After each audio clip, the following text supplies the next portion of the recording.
বিসমিল্লাহির রহমানির রহিম। পরম করুণাময় ও অসীম দয়ালু আল্লাহর নামে শুরু। ومن أحسن قولا ممن دعا إلى الله وعمل صالحا وقال إنني من المسلمين.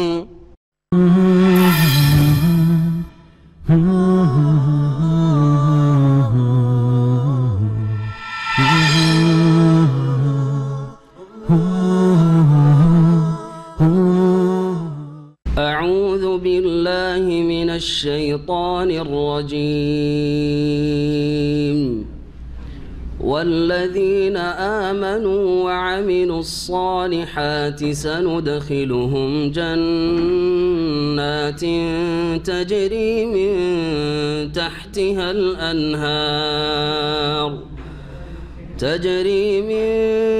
تحتها الأنهار خالدين فيها أبدا وعد الله حقا ومن أصدق من الله قيلا ليس بأمانيكم ولا أماني أهل الكتاب من يعمل سوءا يجز به ولا يجد له من دون الله وليا ولا نصيرا ومن يعمل من الصالحات من ذكر أو أنثى وهو مؤمن فأولئك يدخلون الجنة ولا يظلمون نقيرا ومن أحسن دينا ممن أسلم وجهه لله وهو محسن واتبع ملة إبراهيم حنيفا واتخذ الله إبراهيم خليلا ولله ما في السماوات وما في الأرض وكان الله بكل شيء محيطا ويستفتونك في النساء قل الله يفتيكم فيهن وما يتلى عليكم في الكتاب في يتامى النساء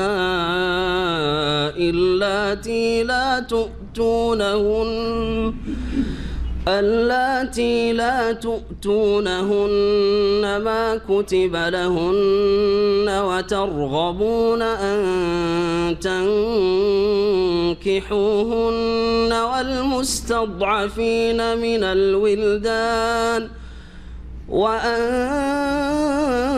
تقوموا لليتامى بالقسط وما تفعلوا من خير فإن الله كان به عليما وإن امرأة خافت من بعلها نشوزا أو إعراضا فلا جناح عليهما أن يصلحا بينهما صلحا والصلح خير وأحضرت الأنفس الشح وإن تحسنوا وتتقوا فإن الله كان بما تعملون خبيرا ولن تستطيعوا أن تعدلوا بين النساء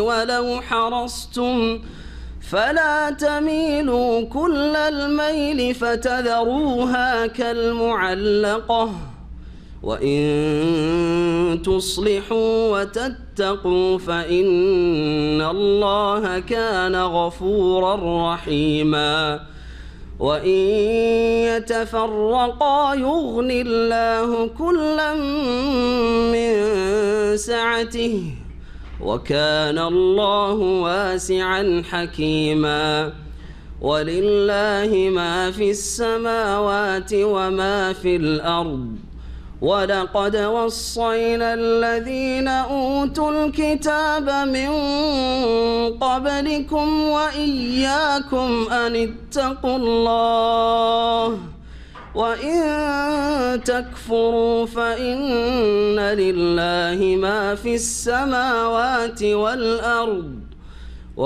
وإن تكفروا فإن لله ما في السماوات وما في الأرض وكان الله غنيا حميدا ولله ما في السماوات وما في الأرض وكفى بالله وكيلا إن يشأ يذهبكم أيها الناس ويأت بآخرين وكان الله على ذلك قديرا من كان يريد ثواب الدنيا فعند الله ثواب الدنيا والآخرة وكان الله سميعا بصيرا. السلام عليكم ورحمة الله وبركاته. بسم الله الرحمن الرحيم الحمد لله رب العالمين والصلاة والسلام على سيد المرسلين نبينا محمد وعلى آله وصحبه أجمعين أما بعد فأعوذ بالله من الشيطان الرجيم والذين آمنوا وعملوا الصالحات سندخلهم جنات تجري من تحتها الأنهار خالدين فيها أبدا وعد الله حقا ومن أصدق من الله قيلا. মহান আল্লাহর সমস্ত প্রশংসা যে আল্লাহ পাক রব্বুল আলামিন একক যার কোনো শরীক নেই, যার প্রতি বিশ্বাস স্থাপন করলে, ঈমান নিয়ে আসলে এবং তার সাথে সৎকর্মশীল হয়ে আল্লাহ পাক উত্তম প্রতিদান ইহকাল পরকালে দেবেন বলে ওয়াদা করেছেন। আর যারা অবিশ্বাসী হবে অথবা অসৎ হবে, জন্মসূত্রে হয়তো মুমিন মুসলিম হওয়ার দাবিদার কিন্তু তারা অসৎ, পাপাচারে লিপ্ত, নিজে সংশোধন করে না, তওবা করে আল্লাহর দিকে ফিরে আসে না, তাদেরকে আল্লাহ পাক শাস্তি দেবেন এ কথাও আল্লাহ জানিয়ে দিয়েছেন। আমাদের তাফসীর 13তম পর্ব সূরা নিসার আয়াত নম্বর 122 থেকে শুরু হবে। মহান আল্লাহ এখানে যারা বিশ্বাসী মুমিন এবং সৎকর্মশীল তাদের পুরস্কারের কথা বর্ণনা করছেন। ওয়াল্লাযীনা আমানু ওয়া আমিলুস সালিহাত, আর যারা ঈমানদার হয়েছে, বিশ্বাসী হয়েছে, ঈমানের 6টি স্তম্ভ রয়েছে, এগুলিকে বিশ্বাস করে এবং বিশ্বাসের ফলাফল হচ্ছে সে অনুযায়ী কর্ম করা। যে যেমন বিশ্বাস করে সে অনুযায়ী কি করে? কথা বলে, কাজ করে। আপনি যেমন বিশ্বাস দুনিয়ার ক্ষেত্রে আছে তেমন কাজকর্ম করেন, ঠিক কিনা? বিনা আস্থা বিশ্বাসে কেউ এক পা নড়ায় না। আপনার বিশ্বাস আছে যে ডিউটি করলে বেতন পাবো বলেই যাচ্ছেন। যদি বিশ্বাস থাকে যে ডিউটি করে বেতন দেবে না, তাহলে 1 মিনিট কাজ করবেন না কারো, তাই না? তো দুনিয়ার বিশ্বাসের ক্ষেত্রে কিন্তু আমরা শুধু বিশ্বাস করি না, বিশ্বাস যেমন তেমন কাজ করি, তেমন অনুযায়ী কাজ করি। ধর্মের ক্ষেত্রে অধিকাংশ মুসলিমরা বিশ্বাসের দাবিদারি, হ্যাঁ, যে বিশ্বাসের দাবি করে যে আমরা মুসলিম, কিন্তু কাজ করে না। এই দিয়ে কাজ হবে না। এই জন্য আল্লাহ পাক রব্বুল আলামিন যেখানে ঈমান বিশ্বাসের কথা বলেছেন সেখানে ভালো আমলের কথা বলেছেন। ওয়াল্লাযীনা আমানু, আর যারা বিশ্বাসী হয়েছে, বিশ্বাস করবেন কি? যা মহান আল্লাহ বিশ্বাস করতে বলেছেন, যা তার রাসূল সাল্লাল্লাহু আলাইহি সাল্লাম বিশ্বাস করতে বলেছেন, এমন কোনো উদ্ভট আজব কথা বিশ্বাস করবেন না যার হাদিস কোরআনে কারীমেও নেই আর যা রাসূলুল্লাহ সাল্লাল্লাহু আলাইহি সাল্লামের হাদিসে নেই। যেমন সুফিদের বিশ্বাস, জি হ্যাঁ, এই বিশ্বাসগুলি ভ্রান্ত বিশ্বাস, শিরকি বিশ্বাস, বিদাতি বিশ্বাস, অবাস্তব বিশ্বাস, এসব বিশ্বাস করে কিন্তু সেগুলি মিথ্যা, সব মিথ্যা কথা, যার কোনো সনদ দলিল প্রমাণ কোরআন এবং হাদিসে নেই। গস কুতুবরা সারা পৃথিবী ধরে থাকে, পৃথিবীর নিয়ন্ত্রণ করে, তাসারুফ করে।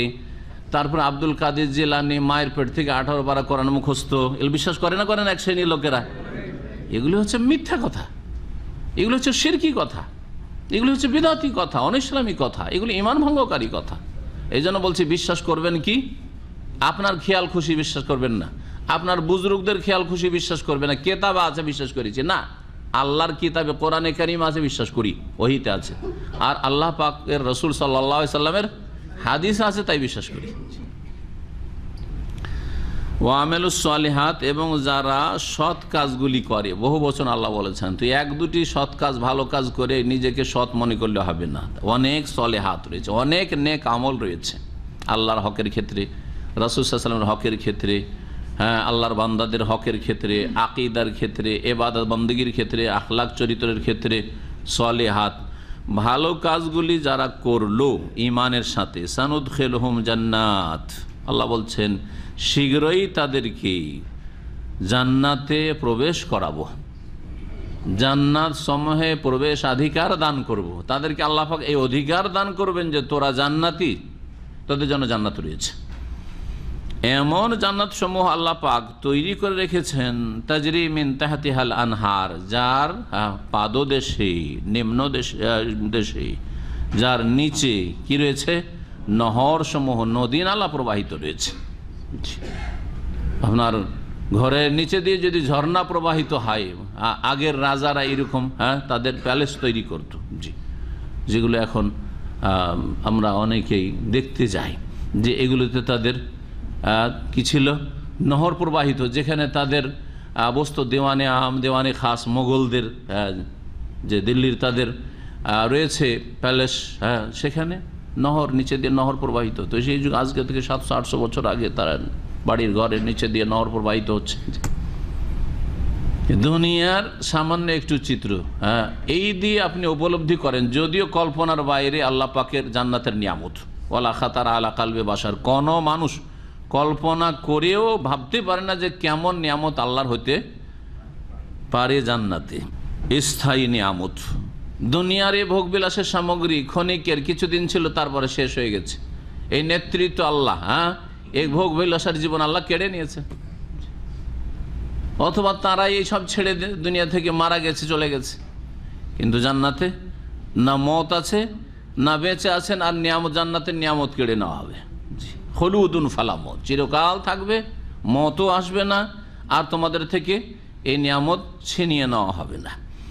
খালিদিনা ফিহা আবাদা, সেখানে তারা চিরস্থায়ী হয়ে চিরকাল বসবাস করবে, চিরস্থায়ী হয়ে চিরকাল বসবাস করবে। এই জন্য বললাম খালিদিনা ফিহা মানে সেখানেই তারা চিরকাল থাকবে, তাই না? আর আবাদান আল্লাহ বলেছেন সেজন্য চিরস্থায়ী হয়ে, তাগিদ, চিরস্থায়ী হয়ে চিরকাল সেখানে বসবাস করবে। ওয়াদাল্লাহি হাক্কান, এই হচ্ছে আল্লাহ পাকের চিরসত্য প্রতিশ্রুতি, ওয়াদা। ওমান আসদাকু মিনাল্লাহি কিলা, আল্লাহর যে এই ওয়াদা রয়েছে, মানুষের ওয়াদাতে আগ পিছ হয়ে যায়, তাই না? টাকা ধার নিলাম, বলে ভাই সামনের সপ্তাহে, সামনে সোমবারে দিয়ে দেবো, সোমবার হচ্ছে ওর, বহু সোমবার চলে গেছে, কিন্তু ওর আর ওই সোমবার আসে না, তাই না? হচ্ছে না? হচ্ছে না? কত বছর চলে যাচ্ছে। আল্লাহ পাকের ওয়াদায় এরকম কিছু হবে নাকি? সামান্যতম না, মোটেই না। তাই আল্লাহ বলছেন আল্লাহর ওয়াদা সত্য, কারণ আল্লাহর চাইতে কথার দিক থেকে সত্যবাদী আর কে হতে পারে? কেউ হতে পারে না। ওমান আসদাকু মিনাল্লাহি কিলা, কিলা মানে কওলান, আল্লাহর থেকে কথার দিক থেকে কে অধিক সত্যবাদী হতে পারে? আল্লাহ পাক সবচেয়ে বড় সত্যবাদী।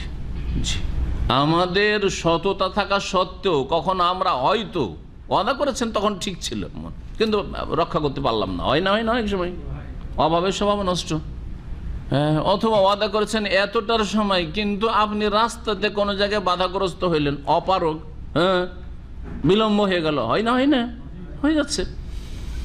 কিন্তু আল্লাহ রাব্বুল আলামিনের ওয়াদাতে সামান্যতম হেরফের হবে না।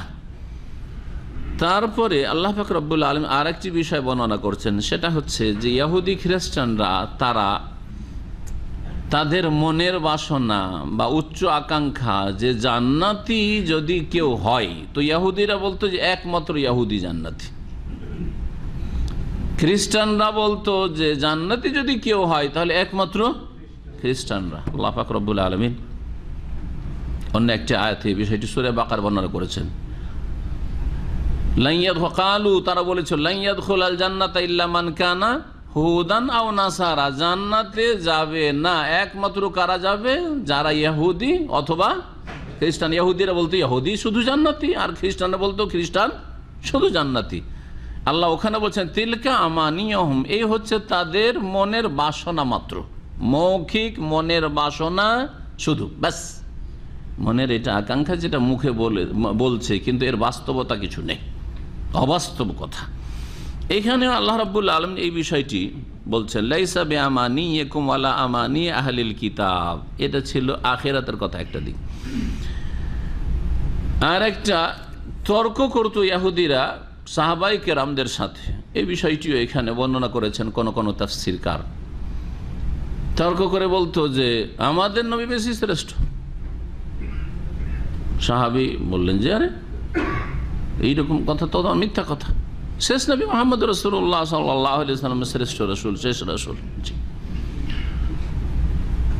তো আল্লাহ রাব্বুল আলামিন এই আয়াত নাজিল করে আল্লাহ পাক তার ফয়সালা শুনিয়ে দিলেন যে মানুষের শুধু আকাঙ্ক্ষা করলেই, বাসনা করলেই তার বাস্তবতা থাকে না। আল্লাহ যেটা করেন সেটাই হয়।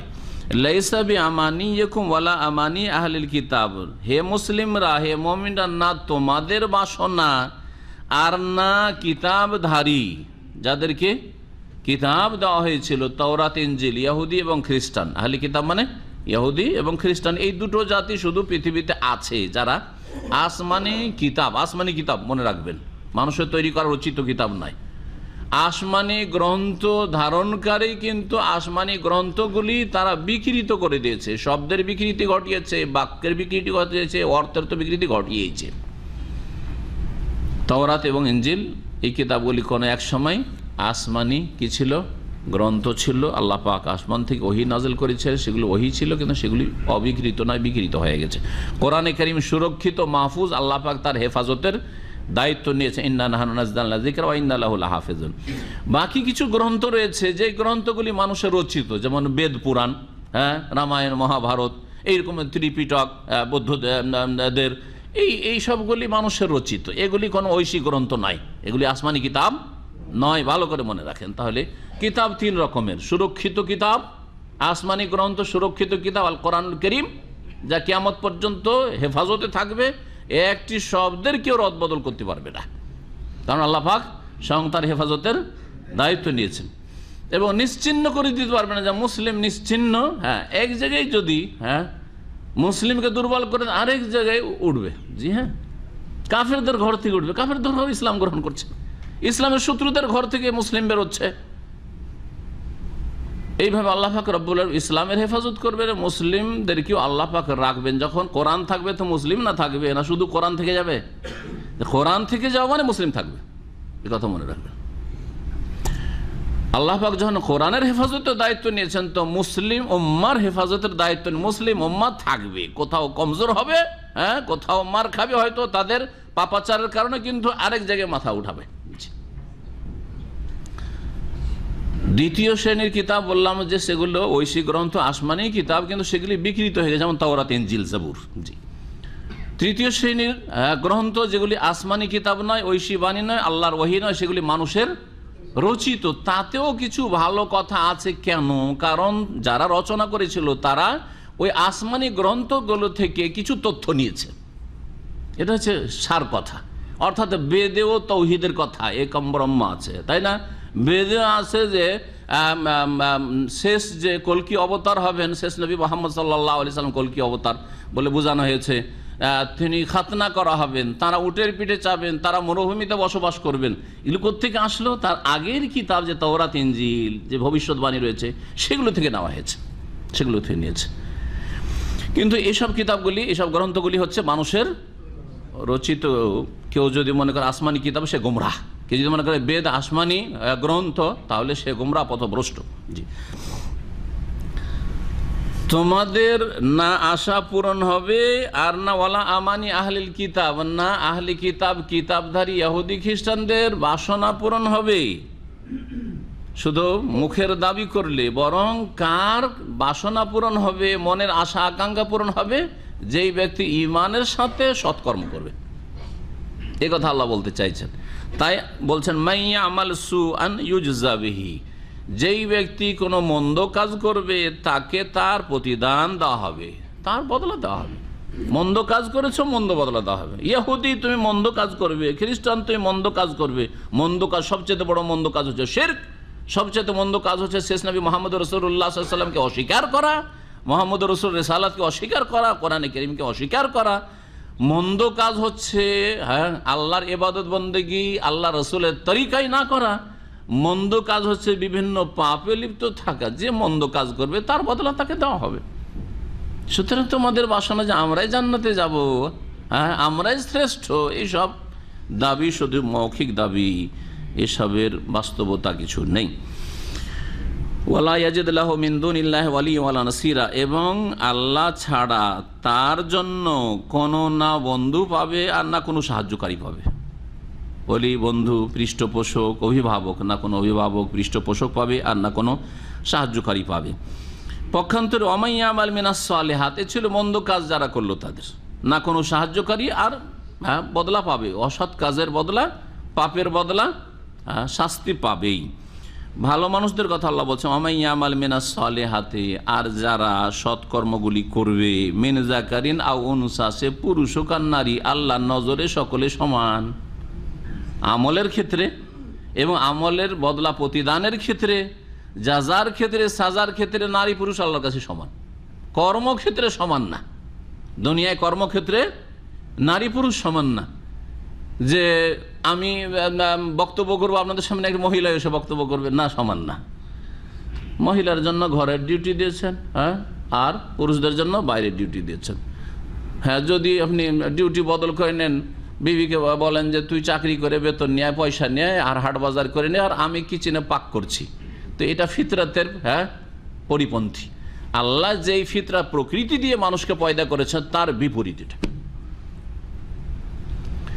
তো দুনিয়ার ক্ষেত্রে আল্লাহ, তারপরে শারীরিক শক্তির দিক থেকে আল্লাহ, মানসিক শক্তির দিক থেকে আল্লাহ সমান করেননি। নারীরা দুর্বল, একটুতে মানসিক শক্তি তাদের দুর্বল হয়ে যায়।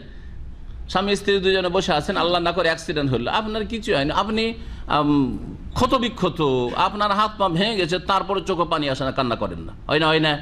কিন্তু মহিলা, তাকে কিছুই লাগেনি, হো হো করে কান্না করছে, কারণ মানসিক দিক থেকে দুর্বল, সে শারীরিক দিক থেকে দুর্বল। যেভাবে লাফ দিয়ে জাম দিয়ে আপনি ট্রেনে বাসে চাপছেন আর আপনি ঝুঁকি নিচ্ছেন দুনিয়া করতে গিয়ে, মহিলা পারবে? কখনো পারবে না। তাহলে যে আমরা সাম্য চাই, তারপরে সমান অধিকার চাই, এগুলি নাস্তিকদের কথা, এগুলি ইসলামের দুশ্মনদের কথা না। সাম্য চাই না, সমান চাই, সাম্য চাই না, সুবিচার চাই বলতে হবে। কি চাই? আদল, ইনসাফ, সুবিচার চাই। ইনসাফ, ইনসাফ হচ্ছে যার যতটা যোগ্যতা আছে, আর যেখানে যার যোগ্যতা আছে সে কাজটা করবে। একজন মহিলা যেইভাবে পরিচর্যা করতে পারবে ছেলে মেয়েদের, তার বাপ পারবে না, পুরুষ পারবে না, কখনো পারবে না। পেশাব পায়খানা সাফ করতে গিয়ে একদিন যদি করতে হয়, আপনার অবস্থা খারাপ হয়ে যাবে। আর দিনে 50 বার করছে, কিছুই হয় না তার। এই ক্ষমতা আল্লাহ ওকে বেশি দিয়েছেন, আপনাকে দেননি। জি, এ হচ্ছে সুবিচার। জি, সমান অধিকার দেয়নি ইসলামে, কি দিয়েছে? ন্যায্য অধিকার দিয়েছে। তাহলে কি বলবেন? সাম্য বলবেন না সুবিচার বলবেন? আর সমান অধিকার বলবেন না কি বলবেন? ন্যায্য অধিকারের কথা বলবেন। এটা হচ্ছে ইসলামিক পরিভাষা। ওমাইয়া আমাল মিনাস সালিহাত, যারা ভালো কাজগুলি করবে, সে পুরুষ হোক আর নারী হোক। নামাজ পড়লে যেমন পুরুষ যতটা নেকি পাবে, মহিলা অতটা নেকি পাবে। মহিলা বাড়িতে নামাজ পড়ে 27 গুণ, আপনি মসজিদে পাচ্ছেন, ও 27 গুণ ওর হারিয়ে গেল নাকি? 1 গুণ না, ও 27 গুণ বাড়িতে ওর চাইতে বেশি পাবে। আপনি মসজিদে হারামে নামাজ পড়তে পারলেন, 1 লক্ষ গুণ পেয়ে গেলেন, আর বেচারি ভিড়ে যেতে পারলো না, হোটেলে নামাজ পড়লো, 1 লক্ষ পাবে না? আপনার সমান পাবে, সমান পাবে। কারণ আফদালু সালাতিল মারই ফি বাইতিহি ইল্লাল মাকতুবা, পুরুষের জন্য উত্তম নামাজ হচ্ছে মসজিদে।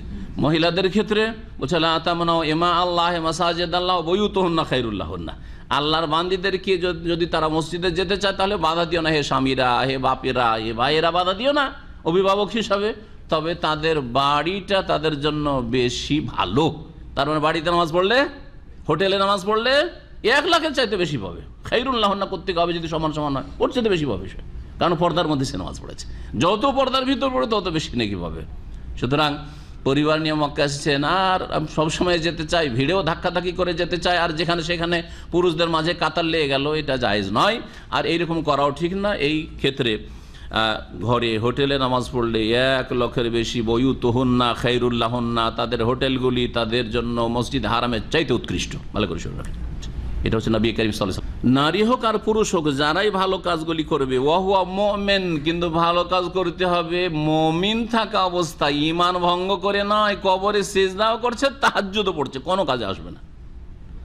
কবরে মাজারে ওরসও লাগাচ্ছে, নজরে নিয়াজ পেশ করছে, হ্যাঁ, পীরকে সিজদা করছে, আর হ্যাঁ ইশরাক আর সালাতুদ দুহাও পড়ছে, নফল রোজাও রাখছে, আর হজও করছে প্রতি বছর, কোনো কাজে আসবে না।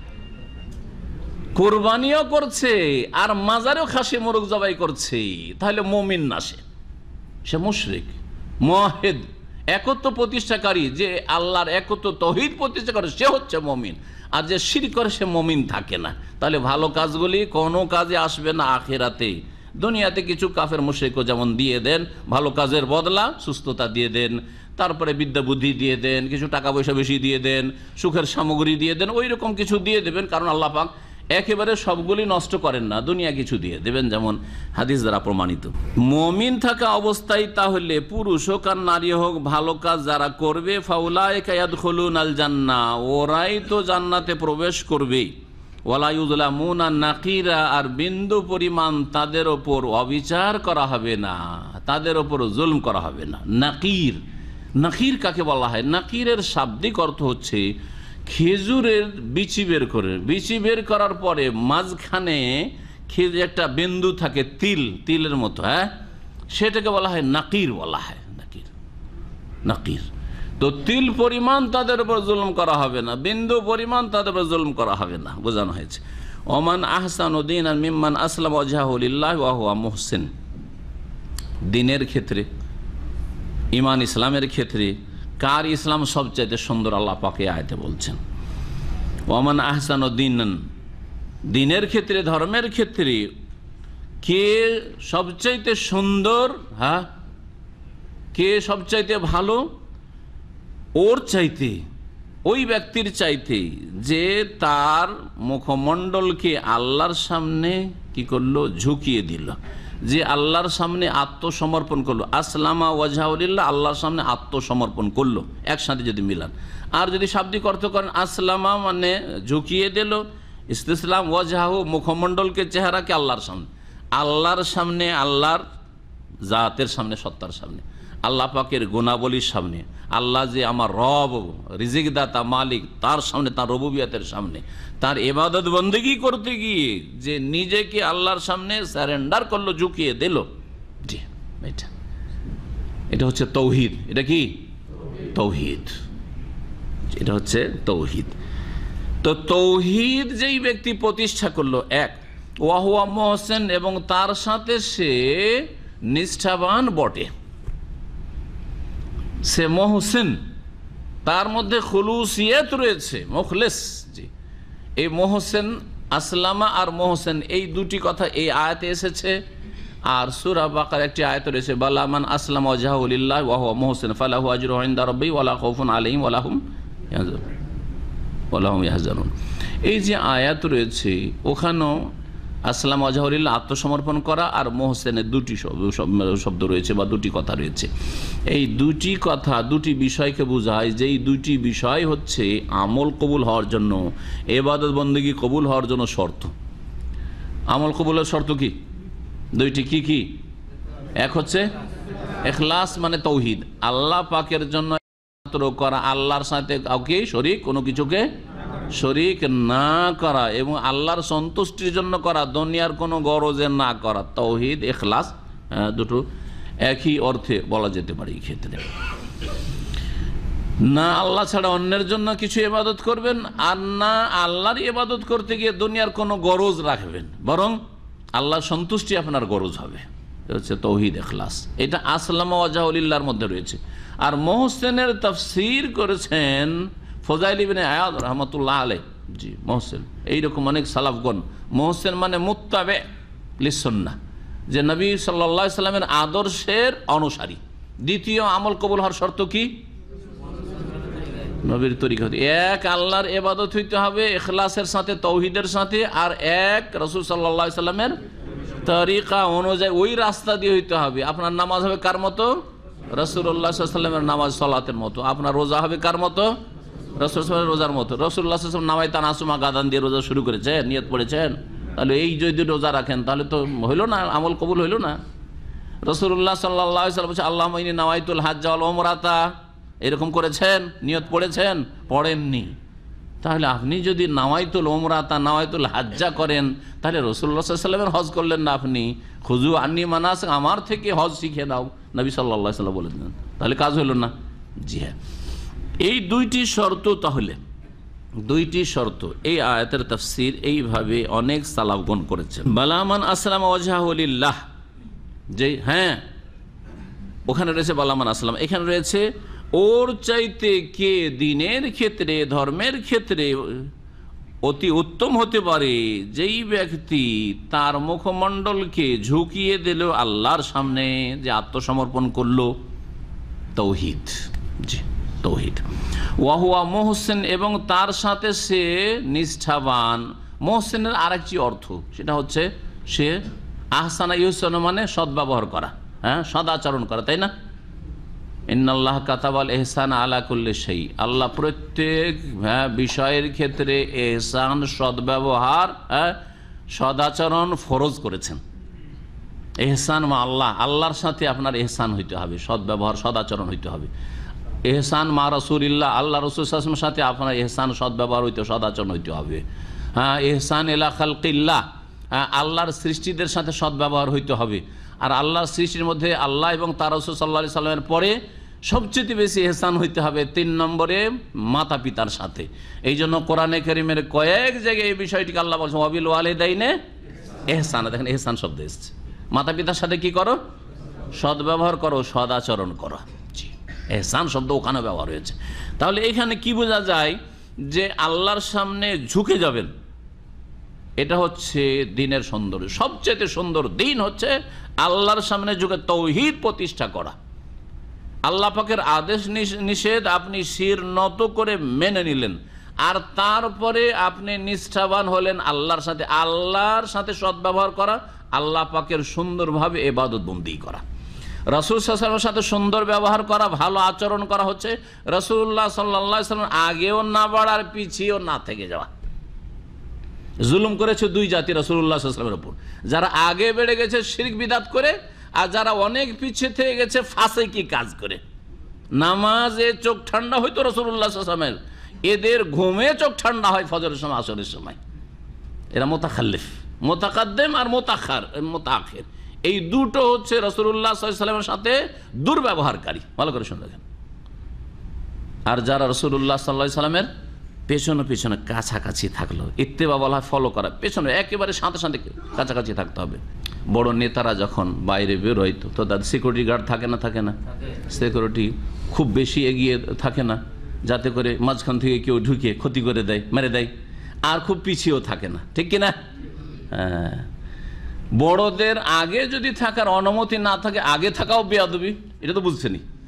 আর এটা তো আমাদের দেশের লোকের আরো ভালো করে বুঝে, কারণ বড়দের সামনে, আলেমের সামনে আগে আগে হাঁটাটা আমাদের দেশের লোকেরা পছন্দ করে না, ঠিক না? কি জানি বেয়াদবি হয়ে যাবে, করে না? কারণ আমাদের দেশের লোকের আদবটা অন্তত ভালো বুঝে। তাহলে যদি আপনি একজন আলেমের সামনে আগে হাঁটতে আপনি নিজেকে বেয়াদব মনে করেন, রাসূলুল্লাহ সাল্লাল্লাহু আলাইহি ওয়াসাল্লাম একটা কাজ করলেন না আর আপনি করছেন, রাসূলুল্লাহ সাল্লাল্লাহু আলাইহি ওয়াসাল্লাম 2 ঈদুল ফিতর, ঈদুল আযহা, আপনি ঈদে মিলাদুন নবী করবেন, তা আপনি আগে বাড়লেন না? কত বড় বেয়াদব আপনি! হ্যাঁ, রাসূলুল্লাহ সাল্লাল্লাহু আলাইহি ওয়াসাল্লাম সবে মেরাজ করলেন না, আপনি 27 রজবের সবে মেরাজের আপনি নফল পড়ছেন, অনুষ্ঠান করছেন, তাহলে আগে বাড়লেন না? আদব বলা না বেয়াদব? বেয়াদব। এই জন্য বলি যে বেদাতি তো ব আছে, আর বেয়াদবেও ব আছে। হ্যাঁ, বটা ভালো না আসলে, তাই না? বদমাইশও ব আছে, তাই না?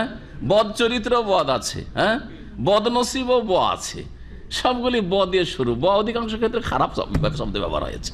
জি, বখিল, দেখেন, বাজে। জি হ্যাঁ, বলছিলাম রাসূলুল্লাহ সাল্লাল্লাহু আলাইহি ওয়াসাল্লাম হকটা সহজ করে বোঝাবার জন্য, যে রাসূলুল্লাহ সাল্লাল্লাহু আলাইহি ওয়াসাল্লাম আগে বেড়ে যাওয়া, জি হ্যাঁ, এটা বেয়াদবি, অন্যায় কাজ। সদ্ব্যবহার, খারাপ ব্যবহার করলেন, দুর্ব্যবহার করলেন। আর অনেক পিছিয়ে থাকা যে রাসূলুল্লাহ সাল্লাল্লাহু আলাইহি ওয়াসাল্লামের কাছেই পৌঁছতে চান না, দূরেই থাকতে চাইছেন।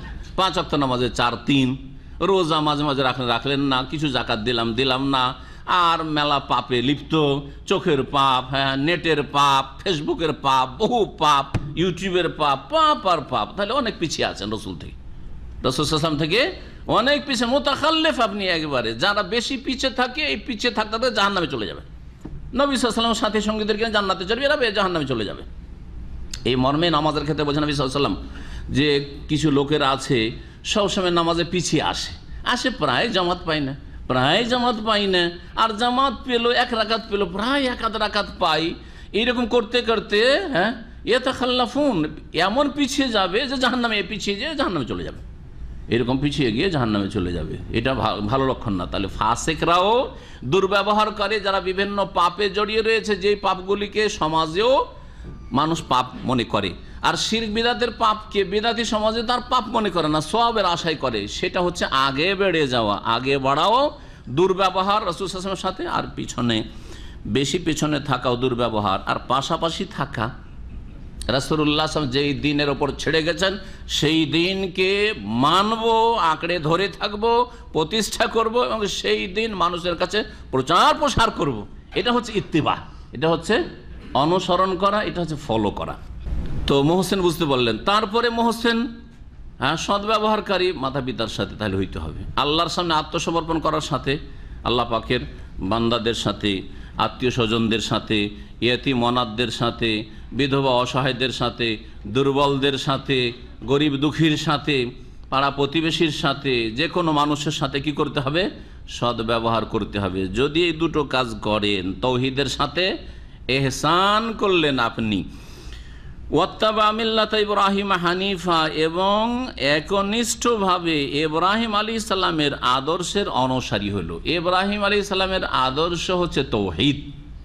ইব্রাহিম আলাইহিস সালাম এই তৌহিদ প্রতিষ্ঠার জন্য বাপ বাড়ি থেকে তাড়িয়ে দিয়েছে, দেশ থেকে হিজরত করেছেন। কোথায় হিজরত করেছেন? ইরাকে তার বাপের বাড়ি ছিল, ইরাক থেকে শাম দেশে প্যালেস্টাইনে হিজরত করেছেন। জি হ্যাঁ।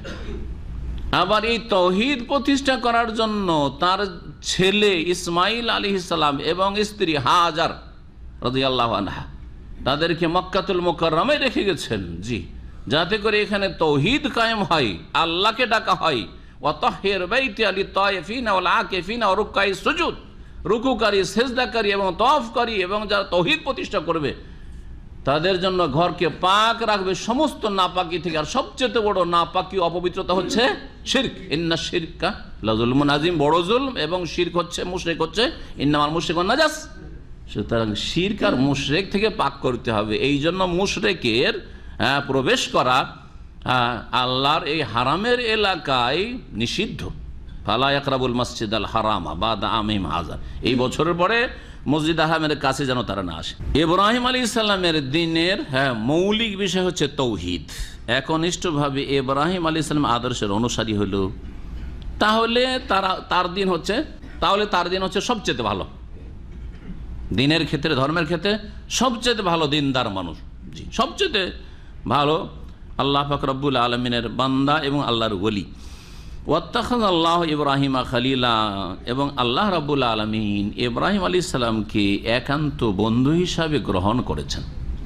কারণ আয়াতে 125 নম্বর আয়াত সূরা নিসার আল্লাহ কি বলছেন? যে ইব্রাহিম আলাইহিস সালামকে আল্লাহ পাক একান্ত ঘনিষ্ঠ বন্ধু, খলিল। খালাল থেকে আমরা দাঁতে খড়ি দেওয়াকে কি বলি? খেলাল করা বলি। দাড়িতে উজুর সময় খেলাল করা বলি। কারণ খেলাল করা মানে ভিতরে ঢুকে যাওয়া, তাই না? ভিতরে একাকার হয়ে ঢুকে যাওয়া, খেলাল করা, ভিতরে ঢোকা। তো এই খলিল শব্দটি ওই খুল্লাতুন থেকে এসছে। এর মানে হচ্ছে এমনভাবে ভালোবাসা আল্লাহ রাব্বুল আলামিনে ঢুকেছে যে আল্লাহর ভালোবাসাতে তিনি একাকার হয়ে গেছেন। ভালোবাসা তার শিরা, উপশিরায়, আড়ে, প্রত্যেকটি রক্তে মিশে গেছে। এইরকম ভালোবাসা। সাদাকা এমনি বন্ধুত্ব। জি, সাদিক মানে বন্ধু, তাই না? কিন্তু খলিল হচ্ছে অন্তরঙ্গ বন্ধু।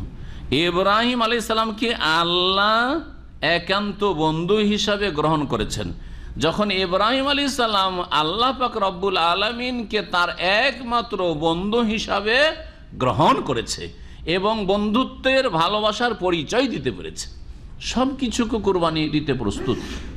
ইব্রাহিম আলাইহিস সালাম সব কিছুকেই কোরবানি দিতে প্রস্তুত।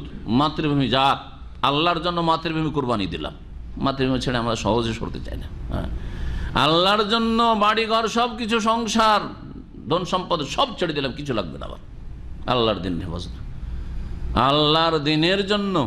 জি হ্যাঁ, স্ত্রীকে রেখে চলে আসলাম আল্লাহর জন্য, আল্লাহর ভালোবাসা, আল্লাহর হুকুম হয়েছে, আল্লাহর ভালোবাসায় ছোট একটা ছেলে পেলাম, একটা ছেলে, তাও 80-85 বছর বয়সে, তাও রেখে চলে আসলাম ধরে। সহজ?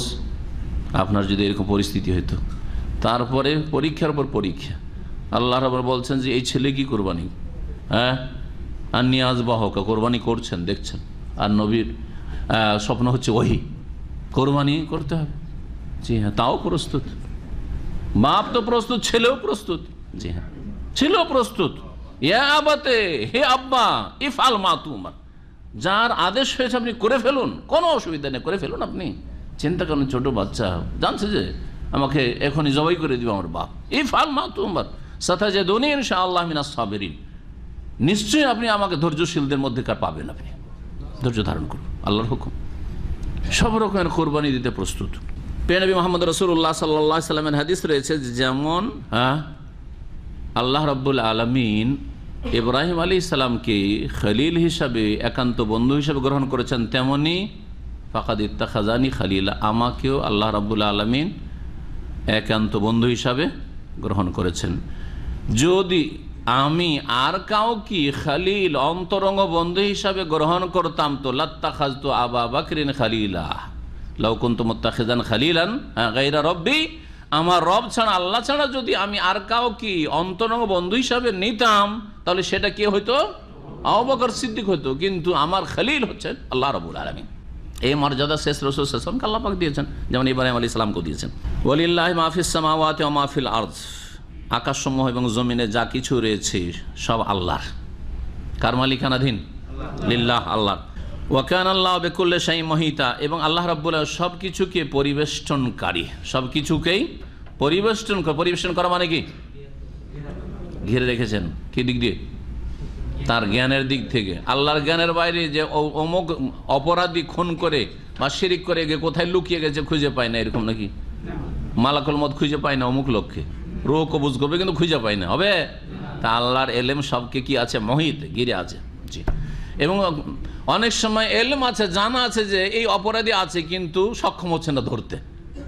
এরকম কি দেশের সরকারগুলির ক্ষেত্রে এরকমটা হয় কি হয় না? হয় অপরাধী কোথায় লুকিয়ে আছে জানেই না, আত্মগোপন করে আছে, আর জানতে পেরেছে না, দেশ থেকে এখনো বাইরে যেতে, দেশে আছে কোথাও কিন্তু ধরতে পারছে না। যেমনই ধরতে যায় ব্যর্থ হয়ে, ধরতে পারে না, হয় না? হয় না? হ্যাঁ। তো আল্লাহ তার কুদরত, ক্ষমতার দিক থেকেও মহিতা, পরিবেষ্টনকারী। ওয়াস্তাফতুনাকা ফিন নিসা, এখান থেকে নারীদের একটি প্রসঙ্গ। নারীদের সম্পর্কে নবী মুহাম্মদ রাসূলুল্লাহ সাল্লাল্লাহু আলাইহি ওয়াসাল্লামকে সাহাবারা জিজ্ঞেস করতেন মাসলা মাসাইল, তার জবাবে আল্লাহ বলছেন ওয়াস্তাফতুনাকা ফিন নিসা, হে নবী মুহাম্মদ সাল্লাল্লাহু আলাইহি ওয়াসাল্লাম, তোমাকে লোকেরা জিজ্ঞেস করছে। ইস্তিফতা মানে ফতোয়া জিজ্ঞেস করা। তো রাসূলুল্লাহ সাল্লাল্লাহু আলাইহি ওয়াসাল্লামকেও লোকেরা ফতোয়া জিজ্ঞাসা করতো। ফতোয়া মানে কি? ফতোয়া মানে দিনের বিধান জিজ্ঞেস করা। ফতোয়া মানে হচ্ছে দিনের বিধান। ইস্তেফতা মানে দিনের হুকুম আহকাম, বিধি বিধান জিজ্ঞাসা করা, এটা করা যাবে না যাবে না, এটা ফরজ না ফরজ নয়, হ্যাঁ, এটা জায়েজ না না জায়েজ ইত্যাদি, এটার হুকুম কি।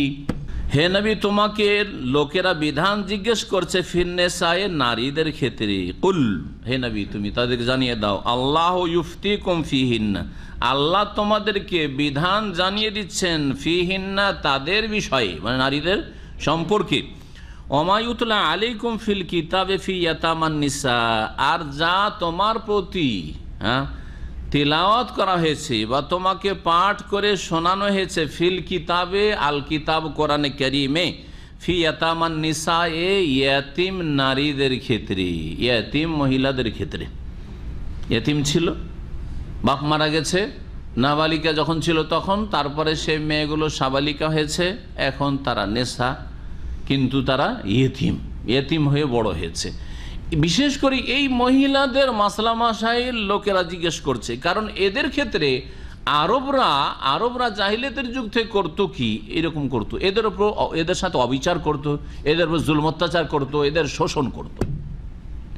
ইসলাম আসার পরেও অনেকেই হয়তো জুলম না হইলেও ন্যায্য হকটা যেমন দেওয়া উচিত তেমন হকটা পুরোপুরি হয়তো দিতে চাইতো না মন থেকে, এইরকম করতো। জাহিলিয়াতের যে কিছুটা চলে আসছে এরকম, সেটা কেমন হয়তো? মেয়েগুলির ক্ষেত্রে দুটো সম্ভাবনা, যে এতিম মেয়েগুলি সাবালিকা এখন হইল, হয় সুন্দরী শ্বশুরি হলে তারা বিয়ে করতে চাইতো, যে আমরাই বিয়ে করবো। দেখাশোনা করলো, দেখাশোনা মানে জোর নেই যে সে মাহারামি দেখাশোনা করছে। অনেক সময় চাচাতো ভাইও তো এতিমের দেখাশোনা করতে পারে, তাই না? খালাতো ভাই, মামাতো ভাই, খালাতো বোন, মামাতো বোন, তারা এতিম ছিল, তাদের দেখাশোনা করছে। বিয়ে করতে পারবে না? পারবে না? হ্যাঁ পারবে। তো ভাই এই যে কোনো মুসলিম ব্যক্তি এত এতিম রয়েছে, এই এতিমগুলিকে আমি দেখাশোনা করব, বা একজন এতিমকে দেখাশোনা করব, এইরকম করতো। আর এতিমের দেখাশোনা লালন পালনের ওপর অনেক ফজিলত রয়েছে। এর জন্য নবী করিম সাল্লাল্লাহু আলাইহি সাল্লাম পাশাপাশি রাখবেন এবং পাশাপাশি থাকবে জান্নাতে, এই কথা বলেছেন। এতিমদের প্রতিপালনে দুনিয়ার ফায়দা রয়েছে, অন্তর নরম হবে, ঈমান ভালো হবে, চোখে পানি আসবে, দয়া বাড়বে, মায়া বাড়বে, বৃদ্ধি পাবে, আল্লাহ অভিমুখী হইতে পারবেন, রিজিকে বরকত হবে, আর আখিরাতে নবী সাল্লাল্লাহু আলাইহি ওয়াসাল্লামের প্রতিবেশী জান্নাতে হইতে পারবেন। আনা ওয়া কাফিলুল ইয়াতীমে কাহাতাইন, নবী সাল্লাল্লাহু আলাইহি ওয়াসাল্লাম বলছে, আমি এবং ইয়াতীমার কেফালতকারী, যারা ভরণ পোষণ দেখাশোনা করবে, লালন পালনকারী, কাহাতাইন, এই দুটো আঙ্গুলের মতো পাশাপাশি জান্নাতে থাকবো। এত পাশাপাশি। সুশ্রী যদি হয়তো নিজেরা বিয়ে করতে চাইতো, ঠিক আছে, নিজে বিয়ে করে ভালো কথা। এতিমকে তুমি, এই এতিম মেয়েটিকে মানুষ করলে, তুমি বিয়ে করে ভালো কথা। বিয়ে করলে এইরকম সুশ্রী রমণীর ওই পরিবারে বা এইরকম স্ট্যাটাস যাদের রয়েছে, তাদের মাঝে যে মোহরের পরিমাণটা আছে, ওই রকম মোহর দিতে চাইতো না। ও ভাবতো যেহেতু আমার দখলে, আমি তো মানুষ করলাম, তাহলে এর জন্য অন্য ঘরে বিয়ে করলে ওটার জন্য উদাহরণস্বরূপ ধরেন 1000 যদি লাগে, ও 500 টাকা দিয়ে বিয়ে করতে চাইতো। আল্লাহ বলে এটা চলবে না, যে অবিচার। তুমি মানুষ করলে সেই জন্য তুমি মোহর কম দেবে, এটা চলবে না সুশ্রী হইলে। আর যদি কুশ্রী হইতো, দেখতে সুন্দরী নয়, তখন আর বিয়ে করতে আগ্রহী হয় না। বিয়ে করতে যখন আগ্রহী হয় না, তো অন্য কারোর সাথে বিয়ে দিতে হবে। সাবালিকা হয়েছে, অন্য কারোর সাথে বিয়ে দিতে গেলে এই এতিম মেয়েটির বা এই মহিলার যে ধন সম্পদ বাপ থেকে পেয়েছে বা মা থেকে পেয়েছে, এগুলো তো হাতছাড়া হয়ে যাবে, কারণ ও স্বামীর ঘরে নিয়ে চলে যাবে, ঠিক না? তখন বিয়ে দিতে চাইতো না। বিয়ে আসলে বিয়েকে রদ করে দিত, কারণ অভিভাবক সেই হয়ে আছে, কেউ নেই তার দেখাশোনার জন্য। বিয়েকে রেজেক্ট করে দিত, যে না না না, বিয়ে দেবো না, এখানে বিয়ে দেবো না, এখানে পছন্দ হয় না, এটা হয় না, সেটা হয় না। উদ্দেশ্য কি? এইভাবে থেকে থেকে থেকে মরে যাক, তাহলে আর ওর কেউ থাকবে না, স্বামীও থাকবে না, তখন এই ধনটা আমি পেয়ে যাব। অসৎ নিয়ত কিনা? আল্লাহ এই বিষয়গুলি বর্ণনা করছেন।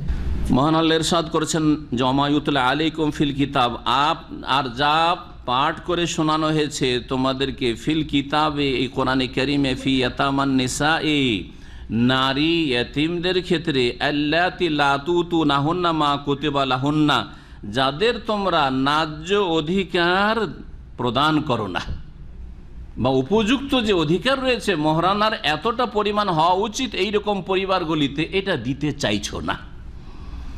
তো মোহরেও কম করতে চাইছি বিয়ে করলে। এক, ওয়াতারগাবুনা আন তানকিহুহুন্না, এবং তোমরা তাদেরকে বিয়ে করতে আগ্রহী হচ্ছ।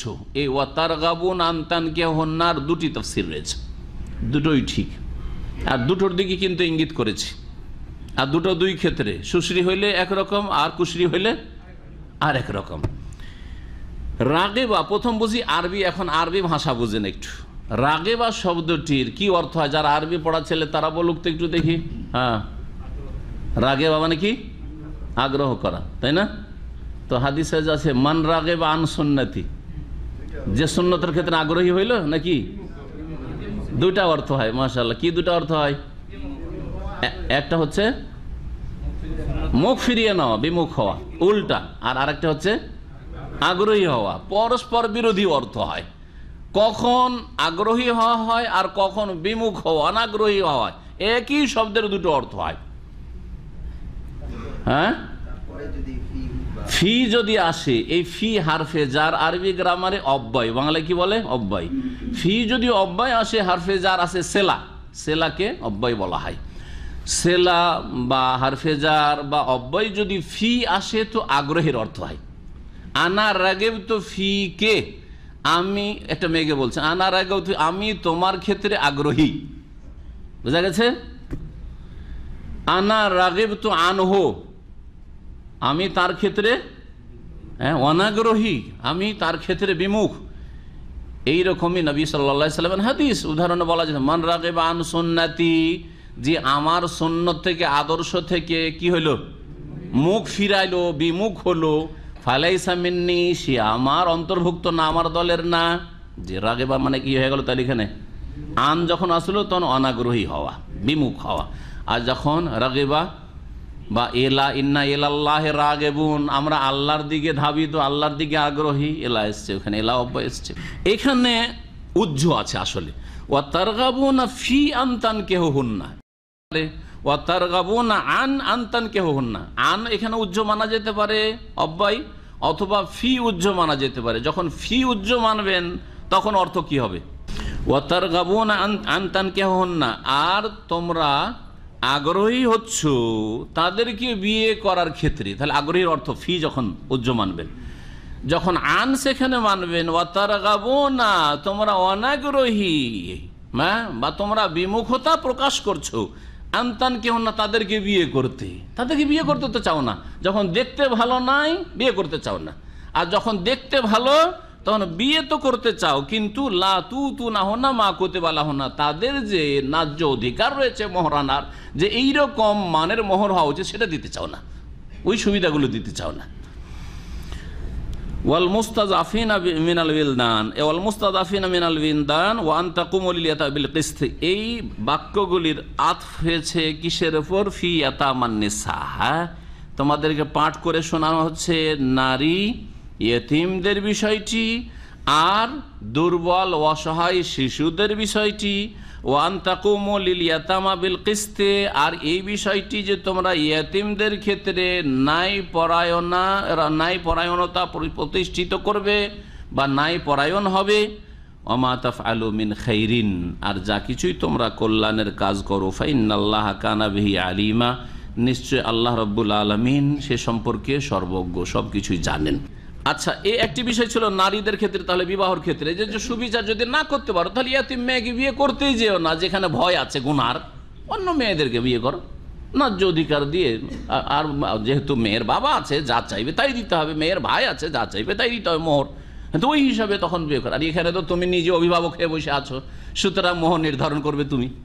ও মহিলা তো কিছু বলতে পারছে না, ইয়াতিম মেয়ে যে এর বাড়িতে মানুষ এসে আমাকে দেখাশোনা করেছে, কি করে এর কাছে মোহর চাইবো ফ্রিতে, ঠিক আছে আমাকে বিয়ে করলে অসুবিধা নেই, বলবে না, বলবে না। সেই জন্য ভয় যদি থাকে বিয়ে করিও না, যে অবিচার করে দেবে। দ্বিতীয় কি মশলা ছিল, সেটা হচ্ছে যে অসহায় শিশুদের ক্ষেত্রে, নাবালকদের ক্ষেত্রে আরব জাহিলিয়াতের প্রথা ছিল যে তাদেরকে জমি জায়গায় ভাগ দেওয়া যাবে না, টাকা পয়সা। কারণ এরা কি করে দিবে, এরা তো লড়াই করতে পারে, গোত্রীয় শাসন, গোত্রীয় শাসনতে এক গোত্রের এক বংশের আর বংশের সাথে মারামারি চলছে, তো মারামারিতে লাঠি ধরার লোক লাগবে, তাই না? তার বাচ্চারা তো লাঠি ধরতে পারবে না, সুতরাং জমি জায়গাতে ধন সম্পদে এদেরকে ভাগ দেওয়া যাবে না। আর ইয়েতিমদের ক্ষেত্রে ওইরকম করতো, নারীদের ক্ষেত্রে এরকম করতো, নারীদেরকে ভাগ দেওয়া যাবে না। এরা কি করবে, এরা মাঠে ঘাটে নামতে পারবে না, এরা লড়াই করতে পারবে না। তাহলে আরব জাহিলিয়াতের যুগের লোকেরা অসৎ থাকলেও আজকালকার যারা সেনাবাহিনীতে নারীকে ভর্তি করছে তাদের চাইতে ভালো, ঠিক না? কারণ নারীরা আবার সেনাবাহিনী হয়ে লড়াই করতে পারে, এই কথাটি আরব জাহেল মুশরিকরা বুঝতো, কিন্তু আজকালকার বেদিন মুসলিমরা বুঝে না। সেনাবাহিনীতে নারীদেরকে ভর্তি করছে, এরা তো লড়াইয়ের জন্য না, এদেরকে ভোগ করার জন্য ভর্তি করা হচ্ছে। সুতরাং সেনাবাহিনীতে নারীদেরকে ভর্তি করা শরীয়তে হারাম না, জায়েজ নয়। ভালো করে শুনে রাখেন। এই জন্য তারপরে আয়াতে কি রয়েছে, আয়াত নম্বর 4 থেকে, ইউসিকুমুল্লাহু ফি আওলাদিকুম, ঠিক না? ছেলে মেয়েরা সে সাবালক হোক আর নাবালক হোক, সাবালিকা হোক আর নাবালিকা হোক, তাদেরকে লিযাকারি মিসলু হাজ্জিল উনসায়াইন, ছেলেকে 2 ভাগ দিলে মেয়েকে কি দিতে হবে, 1 ভাগ। তাহলে মেয়েদেরকে বঞ্চিত করা যাবে না, আল্লাহ পাক বলছেন। তারপর নাবালক হলেও দিতে হবে আর সাবালক হলেও দিতে হবে, এই ক্ষেত্রে কোনো পার্থক্য করা যাবে না, যে আপনার সাবালক ছেলে আছে ওদেরকে দিয়ে দেবো, নাবালকগুলোকে দিব না, এটা চলবে না। এই কথা আল্লাহ পাক লিজাকারি মিসুল হাজির হুসাইন, পুরুষদের ভাগ নারীদের ভাগ আল্লাহ পাক রব্বুল আলামিন বর্ণনা করে দিয়েছেন। আর ওই কথা বলে দিয়েছেন আবাউকুম আবনাকুম লা তাদরুন আইয়ুহুম আকরাবু লাকুম নাফা, তোমাদের বাপ দাদারা যারা রয়েছে এবং তোমাদের ছেলে মেয়েরা জানো না যে কে তোমাদের জন্য বেশি উপকারী হবে। তুমি হয়তো যাকে বঞ্চিত করতে চাইতো সে তোমার কাজে আসবে বার্ধক্যে, হতে পারে না? পারে না? আপনি বড় ছেলে দেখে দিয়ে দিলেন, এদেরকে বেশি দিয়ে দিলেন, তাই না? হতে পারে বড় ছেলেগুলোই দেখলো না যারা জমি জায়গা ধন সম্পদ বেশি নিল, ওই অসহায় যেটাকে কিছু দেননি মেরে খেয়েছেন, ওই শেষখানে আপনাকে বার্ধক্য দেখলো, হতে পারে না? আল্লাহ জানেন, আপনি জানেন না। সেজন্য আল্লাহ পাক রব্বুল আলামিন এই কথা স্মরণ করে দিয়েছেন যে তোমরা জুলম অত্যাচার করবে না। তারপরে মহান আল্লাহ রব্বুল আলামিন ইরশাদ করছেন আর একটি বিষয়, ওয়াইন ইমরাতুন খাফাত মিন বালিহা নুশুজান আও ইরাদান ফালা জুনাহা আলাইহিমা, স্বামী স্ত্রীর সম্পর্কের ক্ষেত্রে ফালা জুনাহা আলাইহিমা আন ইউসলিহা বাইনাহুমা সুলহা ওয়াস সুলহু খাইর। এই আয়াতে আল্লাহ রব্বুল আলামিন এমন একটি বিষয় বর্ণনা করছেন যেখানে স্বামী স্ত্রীকে হয়তো ভালো নজরে দেখতে পারে না, বয়স বেশি হয়ে গেছে এই জন্য খুব একটা ভক্তি করেন না, অথবা যে কোনো কারণেই আশঙ্কা করছে যে আমাকে ছেড়ে দিতে পারে, বা আমার খোঁজ খবর নাও নিতে পারে ইত্যাদি। এইরকম যদি আশঙ্কা করে তাহলে এই ক্ষেত্রে মীমাংসা করে নেওয়া, কিছু ছাড় দিয়ে দেওয়া স্বামীকে, এটি আল্লাহ পাক বৈধ করছেন, এটি আল্লাহ পাক বৈধ করছেন। এখানে আল্লাহ পাক নশুজের কথা বলেছেন। কি বলেছেন? নশুজ এবং এরাজ। নশুজ হচ্ছে মানে দুর্ব্যবহার, স্বামী স্ত্রীর সাথে কিছু দুর্ব্যবহার করছে। এরাজ মানে বিমুখতা, উপেক্ষা, এড়িয়ে চলছে। খুব একটা ভক্তি, যেই ভক্তিটা যৌবনকালে ছিল সেটা 50 হয়ে যাওয়ার পরে 60 হয়ে গেছে স্ত্রীর বয়স, তখন আর করে না। এটা অনেকের ক্ষেত্রে হয়। অনেকেই হয়তো তার এখনো পুরুষদের যৌবন 50-এর পর অনেকের থাকে, যৌন ক্ষমতা ভালো থাকে। এখন স্ত্রীর বা সাধারণত মহিলাদের বয়স 50 হইলেই তাদের যৌন ক্ষমতা দুর্বল হয়ে পড়ে। সেই ক্ষেত্রে আর সেদিকে আগ্রহী নয়, তখন তাকে খুব একটা ভক্তির সাথে দেখে না, যেই ভক্তিটা আগে যৌবনকালে করত। এইরকম যদি হয় তখন আশঙ্কা হয়, কি হয় না, ওই মহিলার যে কি জানি কখন আমাকে ছেড়ে দিতে পারে, তালাক দিয়ে দিতে পারে, অথবা আমার সাথে খারাপ ব্যবহার করতে পারে। তো এই ক্ষেত্রে সন্ধির জন্য প্রস্তাব পেশ করতে পারে, মীমাংসা একটা করে নেওয়া সালিসের মাধ্যমে, নিজে একটা প্রস্তাব দিয়ে যে এইরকম না হয় করে নাও। সেটা কেমন হইতে পারে? যদি একাধিক স্ত্রী থাকে, 2-3টা স্ত্রী আছে, তাহলে যে স্ত্রী দেখছে যে আমাকে একটু এড়িয়ে চলছে বা আমার সাথে একটু খারাপ ব্যবহারই করছে, রূঢ় ব্যবহার করছে, সে তো বলে দেখো আমার আর পালার দরকার নেই, বয়স আমার 50-60 হয়ে গেছে, অত আর পালার দরকার নেই, মাঝে মধ্যে তোমার ইচ্ছা হইলে আসিও, তুমি ছোটটার কাছেই থাকো। এটা একটা ছাড় দেওয়া। জি। আরেকটি হচ্ছে যে দেখো আমার আলহামদুলিল্লাহ চলার মতো সংসার চালাবার জন্য আমার কাছে ধন সম্পদ আছে, বাপের পেয়েছি, মায়ের পেয়েছি, আর তোমার হয়তো 2টো সংসার নিয়ে অথবা এমনিতে তোমার একটু বোঝা হয়ে যাচ্ছে, তোমার কাছে আর খরচ খরচার ভরণ পোষণ নেব না, এটাও করতে পারে। এটাও একটা মীমাংসা রাস্তা। এতে হবে কি, যেই স্বামী হয়তো বোঝা মনে করেছিল যে এর ভরণ পোষণ দিতে হচ্ছে, চিকিৎসা খরচ বেড়ে গেছে, বয়স হলে মানুষের চিকিৎসা খরচ বেড়ে গেছে, তো রেখে করবো কি, ঝামেলার শেষ নেই। তো এই ক্ষেত্রে যদি এগুলো ছাড় দিয়ে দেয়, তোমার কাছে আমি চিকিৎসার খরচ নেব না, তোমার কাছে আমি ভরণ পোষণ নেব না, তোমার কাছে তোমার যে একদিন পালা, কয়েক স্ত্রী আছে, তো পালা যে আমার কাছে একদিন আসতে হবে, যা আসো আর না আসো কোনো আমার প্রয়োজন নেই, তোমার ইচ্ছা হলে আসবে, না হলে না আসবে, মাফ করে দিলাম। এইরকম করে যদি বলে আমাকে তালাকটা দিও না, আমি স্বামীর ছত্র ছায়াতে থাকি, তো এটা ভালো জিনিস। আল্লাহ বলছেন, মহান আল্লাহ ইরশাদ করছেন, ওয়াইন ইমরাতুন খাফাত মিন বালিহা নুশুজান আও ইরাজান, যদি কোনো নারী আশঙ্কা করে তার স্বামীর পক্ষ থেকে, বালুন মানে হচ্ছে স্বামী, নুশুজান দুর্ব্যবহারের, আও ইরাজান অথবা এড়িয়ে চলার, বিমুখতার, ফালা জুনাহা আলাইহিমা, তাহলে স্বামী স্ত্রী দুজনের জন্য কোনো গুনাহ হবে না, আন ইউসলিহা বাইনাহুমা সুলহান, তারা আপোষে যদি কোনো রকমের মীমাংসা করে নেয়, আপোষ করে নেয়। ওয়াসুলহু খাইর, বরং মীমাংসা করে নেওয়া, আপোষ করে নেওয়া উৎকৃষ্ট, ভালো কাজ। আপোষ করে নেওয়া কি দ্বন্দ্ব চাইতে ভালো। তালাক হয়ে গেল, স্বামী হারা হয়ে গেল, ওর চাইতে ভালো আপোষ করে নেওয়া, যে ঠিক আছে মেলা কিছু আমি ছেড়ে দিলাম। স্বামী কে এটাও বলতে পারে যে আমার বড় ছেলে খরচ দিতে চাইছে, তুমি যে খরচ দিচ্ছিলে তোমার হয়তো এই বয়সে তোমার কাছে আর কোনো ডিমান্ড নেই। যদি আমাদের দেশের পারিবারিক কাঠামোটা মাশাআল্লাহ অনেক ভালো, ঠিক না? কারণ ছেলেরা বড় হলে অধিকাংশ ছেলেরা কি করে, এই দায়িত্বগুলো পালন করে। এই দায়িত্বগুলো, বাবা বিরুদ্ধ হয়ে গেছে কিন্তু ছেলে মায়ের খরচ দেবে, এইটার ফরজের আগে স্বামীর উপর ফরজ, ঠিক না?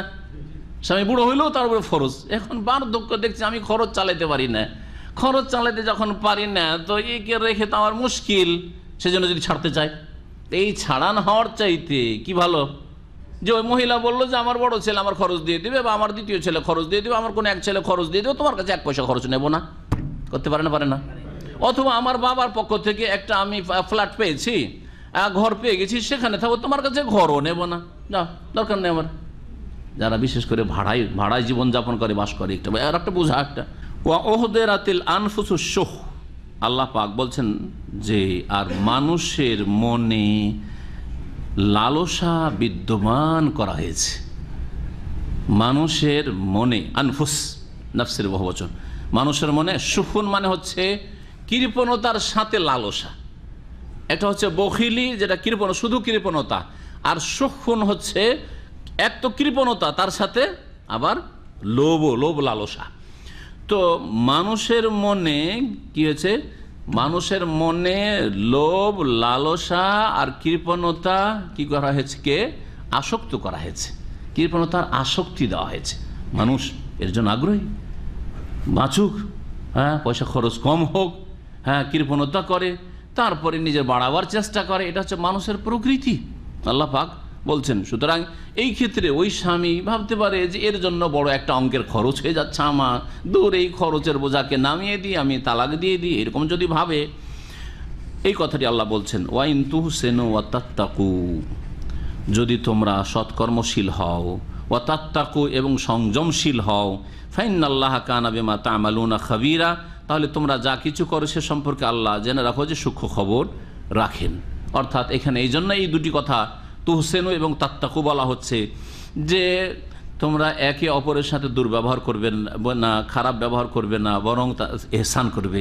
স্বামী স্ত্রীর সাথে এহসান করবে, সদ্ব্যবহার করবে, স্ত্রী স্বামীর সাথে সদ্ব্যবহার করবে, এবং এই সব সিদ্ধান্তের ক্ষেত্রে তাকওয়া অবলম্বন করবে, আল্লাহকে ভয় করবে, সংযমশীল হবে, পাপ মুক্ত হওয়ার চেষ্টা করবে। কারণ আল্লাহ সব খবর রাখছেন।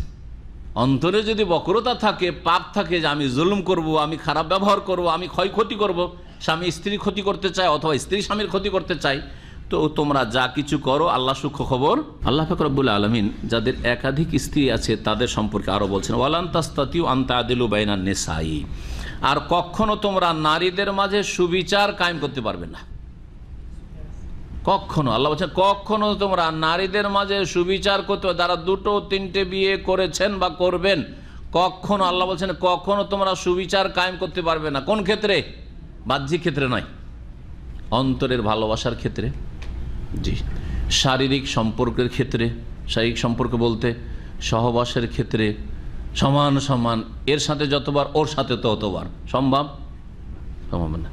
তারপরে যৌন চাহিদার ক্ষেত্রে, যে এর কাছাকাছি বসলে যেমন যৌন চাহিদা হয়, এর কাছে বসলে ওই রকম যৌন চাহিদা হবে, এটা ক্ষমতায় আছে না। অনেক সময় একজনের দিকে তাকাইলে যৌন চাহিদা হয়, আর একজনের পাশে বসে শুয়ে থাকলেও যৌন চাহিদা হয় না। হতে পারে না? পারে না। এটা নিজের ক্ষমতাতে নেই। ভালোবাসার বিষয়টি ওই রকম নিজের ক্ষমতাতে নেই। অন্তরের ভালোবাসার বিষয়টি নিজের ক্ষমতাধীন না। না হলে ইচ্ছা মতো আমরা যাকে ইচ্ছা বেশি ভালোবাসতাম, যাকে ইচ্ছা কম বাসতাম, তাই না? কিন্তু হয় না। অনেক সময় একটা লোককে ভালোবাসার চেষ্টা করলেও ভালোবাসা জন্মে না, হয় না। আবার অনেক সময় কেউ আপনাকে ভালোবাসে না, তারপরে ওকে ছেড়ে থাকতে পারেন না। স্ত্রী ভালোবাসে না, তারপরে ছেড়ে থাকতে পারেন না, হয় না? হয় না? হয়। আপনার হয়, আপনার স্ত্রীর হয়। মানে সব মহিলা দেখছে আমার স্বামী ভালোবাসে না, একেবারে ভালো জুলুম অত্যাচার করছে, তারপরও কান্না করছে ওর কাছেই থাকার জন্য, ওর কাছে থাকার জন্য, ওর প্রেমে পাগল, ও ভালোবাসাকে হাত ছাড়া করে দেবো, আয়ত্ত রাখতে পারেন নাই। জি,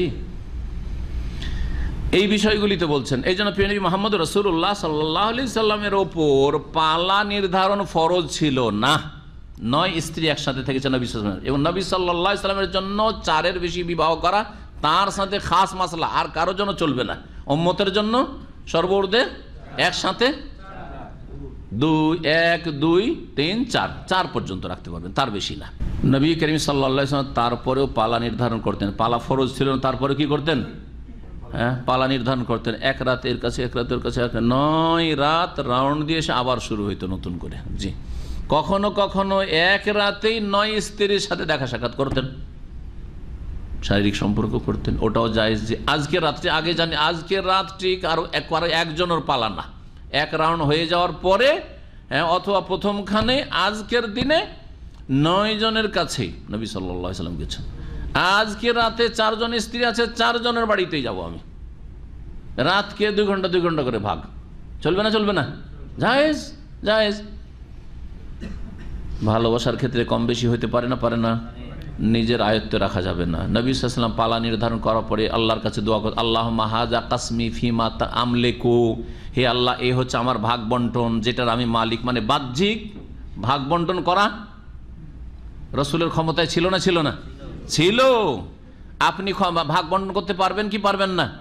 বাহ্যিক টাকা পয়সা, ঘড়ি, মোবাইল, নাকি আমি পারছি না রে ভাই, একটাকে দামি মোবাইল দিয়েছি আর একটাকে সস্তা মোবাইল, পারছি না, সমান একই রকম মোবাইল কিনতে পারছি না, চলবে নাকি? হ্যাঁ, 2টো স্ত্রী আছে, একজনকে দামি দামি ঘড়ি আর একবারে ওজন সই, আর একজনকে আরে এর দরকার নেই, ওর দরকার নেই, তাই না? ওকে একটা হালকা চেন দিলেই চলবে। চলবে? পারেন না নাকি? এই ক্ষেত্রে পারবেন। ওই জন্য আগে বলেছি, বাহ্যিক কাজগুলিতে সমান করতে সক্ষম যে কোনো ব্যক্তি, করছেন না সেই জন্য জুলুম করছেন আপনি। কিন্তু ভিতরের বিষয়ে, অন্তরের বিষয়ে 2-3টি দিক বললাম। অন্তরের বিষয়, ভালোবাসার বিষয়, যৌন চাহিদার বিষয়, তারপরে সহবাসের সংখ্যার বিষয়, এই বিষয়গুলি মানুষের ক্ষমতার বাইরে। এই ক্ষেত্রে নবী সাল্লাল্লাহু আলাইহি ওয়াসাল্লাম বলতেন, এই ভালোবাসার অন্তর ভালোবাসার ক্ষেত্রে আল্লাহ এই ভাগ বন্টন করে দিলাম, ফিমা আমলেকো, যার মালিক আমি, ভাগ বন্টন করা আমি করতে পারি, সক্ষম করলাম। ফালা তালুমনি ফিমা তামলেকো ওয়ালা আমলেকো, আর আমাকে আল্লাহ তুমি তিরস্কার করিও না, হ্যাঁ, আমাকে ধিক্কার দিও না, আমাকে ধরিও না এই বিষয়ে, যেই বিষয়ের মালিক তুমি, আমি মালিক না। ইউরিদু আল হুব্বাহ, ভালোবাসার বিষয়টিকে ইঙ্গিত করছে আল্লাহ। ভালোবাসার ক্ষেত্রে যদি স্ত্রীর মাঝে তারতম্য হয়ে যায় তাহলে তুমি ধরিও না। কারণ রাসূলুল্লাহ সাল্লাল্লাহু আলাইহি ওয়াসাল্লাম সবচেয়ে বেশি ভালোবাসতেন আয়েশা রাদিয়াল্লাহু তাআলা আনহাকে। কখনো স্ত্রী, বড় স্ত্রীকে কেউ ভালোবাসে, হয়তো ছোটটাকে ভালোবাসতে পারে না বেশি, কখন আবার ছোটটাকে বেশি ভালোবাসে, অধিকাংশ ক্ষেত্রে এরকম হয়ে যায়, ভালোবাসা সমান রাখতে সক্ষম হয় না। এই ক্ষেত্রে আল্লাহ ধরবেন না যদি বাহ্যিক ভাগ বন্টনটা ঠিক থাকে, সুবিচারটা ঠিক থাকে, ধন সম্পদের ক্ষেত্রে, হ্যাঁ, গিফট উপঢৌকনের ক্ষেত্রে, সময় দেওয়ার ক্ষেত্রে, পালা নির্ধারণ করার ক্ষেত্রে, কথা বলার ক্ষেত্রে। কথা বলতে পারেন না, এর সাথে বসে গল্প করছেন, ওর সাথে ওখানে গেলেই নাকে তেল দিয়ে ঘুম, চলবে নাকি? না, বলছে না রে ভাই, আসলে ছোটটার কাছে যাই তো ঘুম আসে না, সারা রাত গল্প করি, আর বড়টার কাছে গেলে কি যে হয়, ঘুম চলে আসে, চলবে নাকি? না, মোটেই চলবেন না।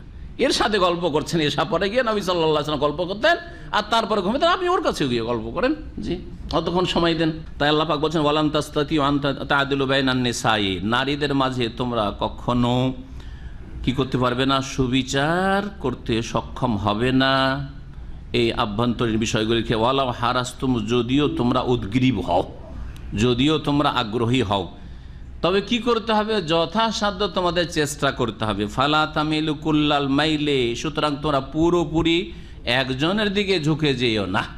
এক স্ত্রী থেকে পুরোপুরি ঝুঁকে গেছো, ওর পক্ষ থেকে সবসময় ডিফেন্স করা, সবসময় পক্ষ নিয়ে নেওয়া। 203 ঝগড়া হলে ওই একজনের পক্ষ নিয়ে নিচ্ছেন পট করে, আপনি এইটা চলবে না। অথবা একজনের কাছে বেশি সময় দিচ্ছেন, একজনের কাছে সবসময় থাকতে চাইছেন।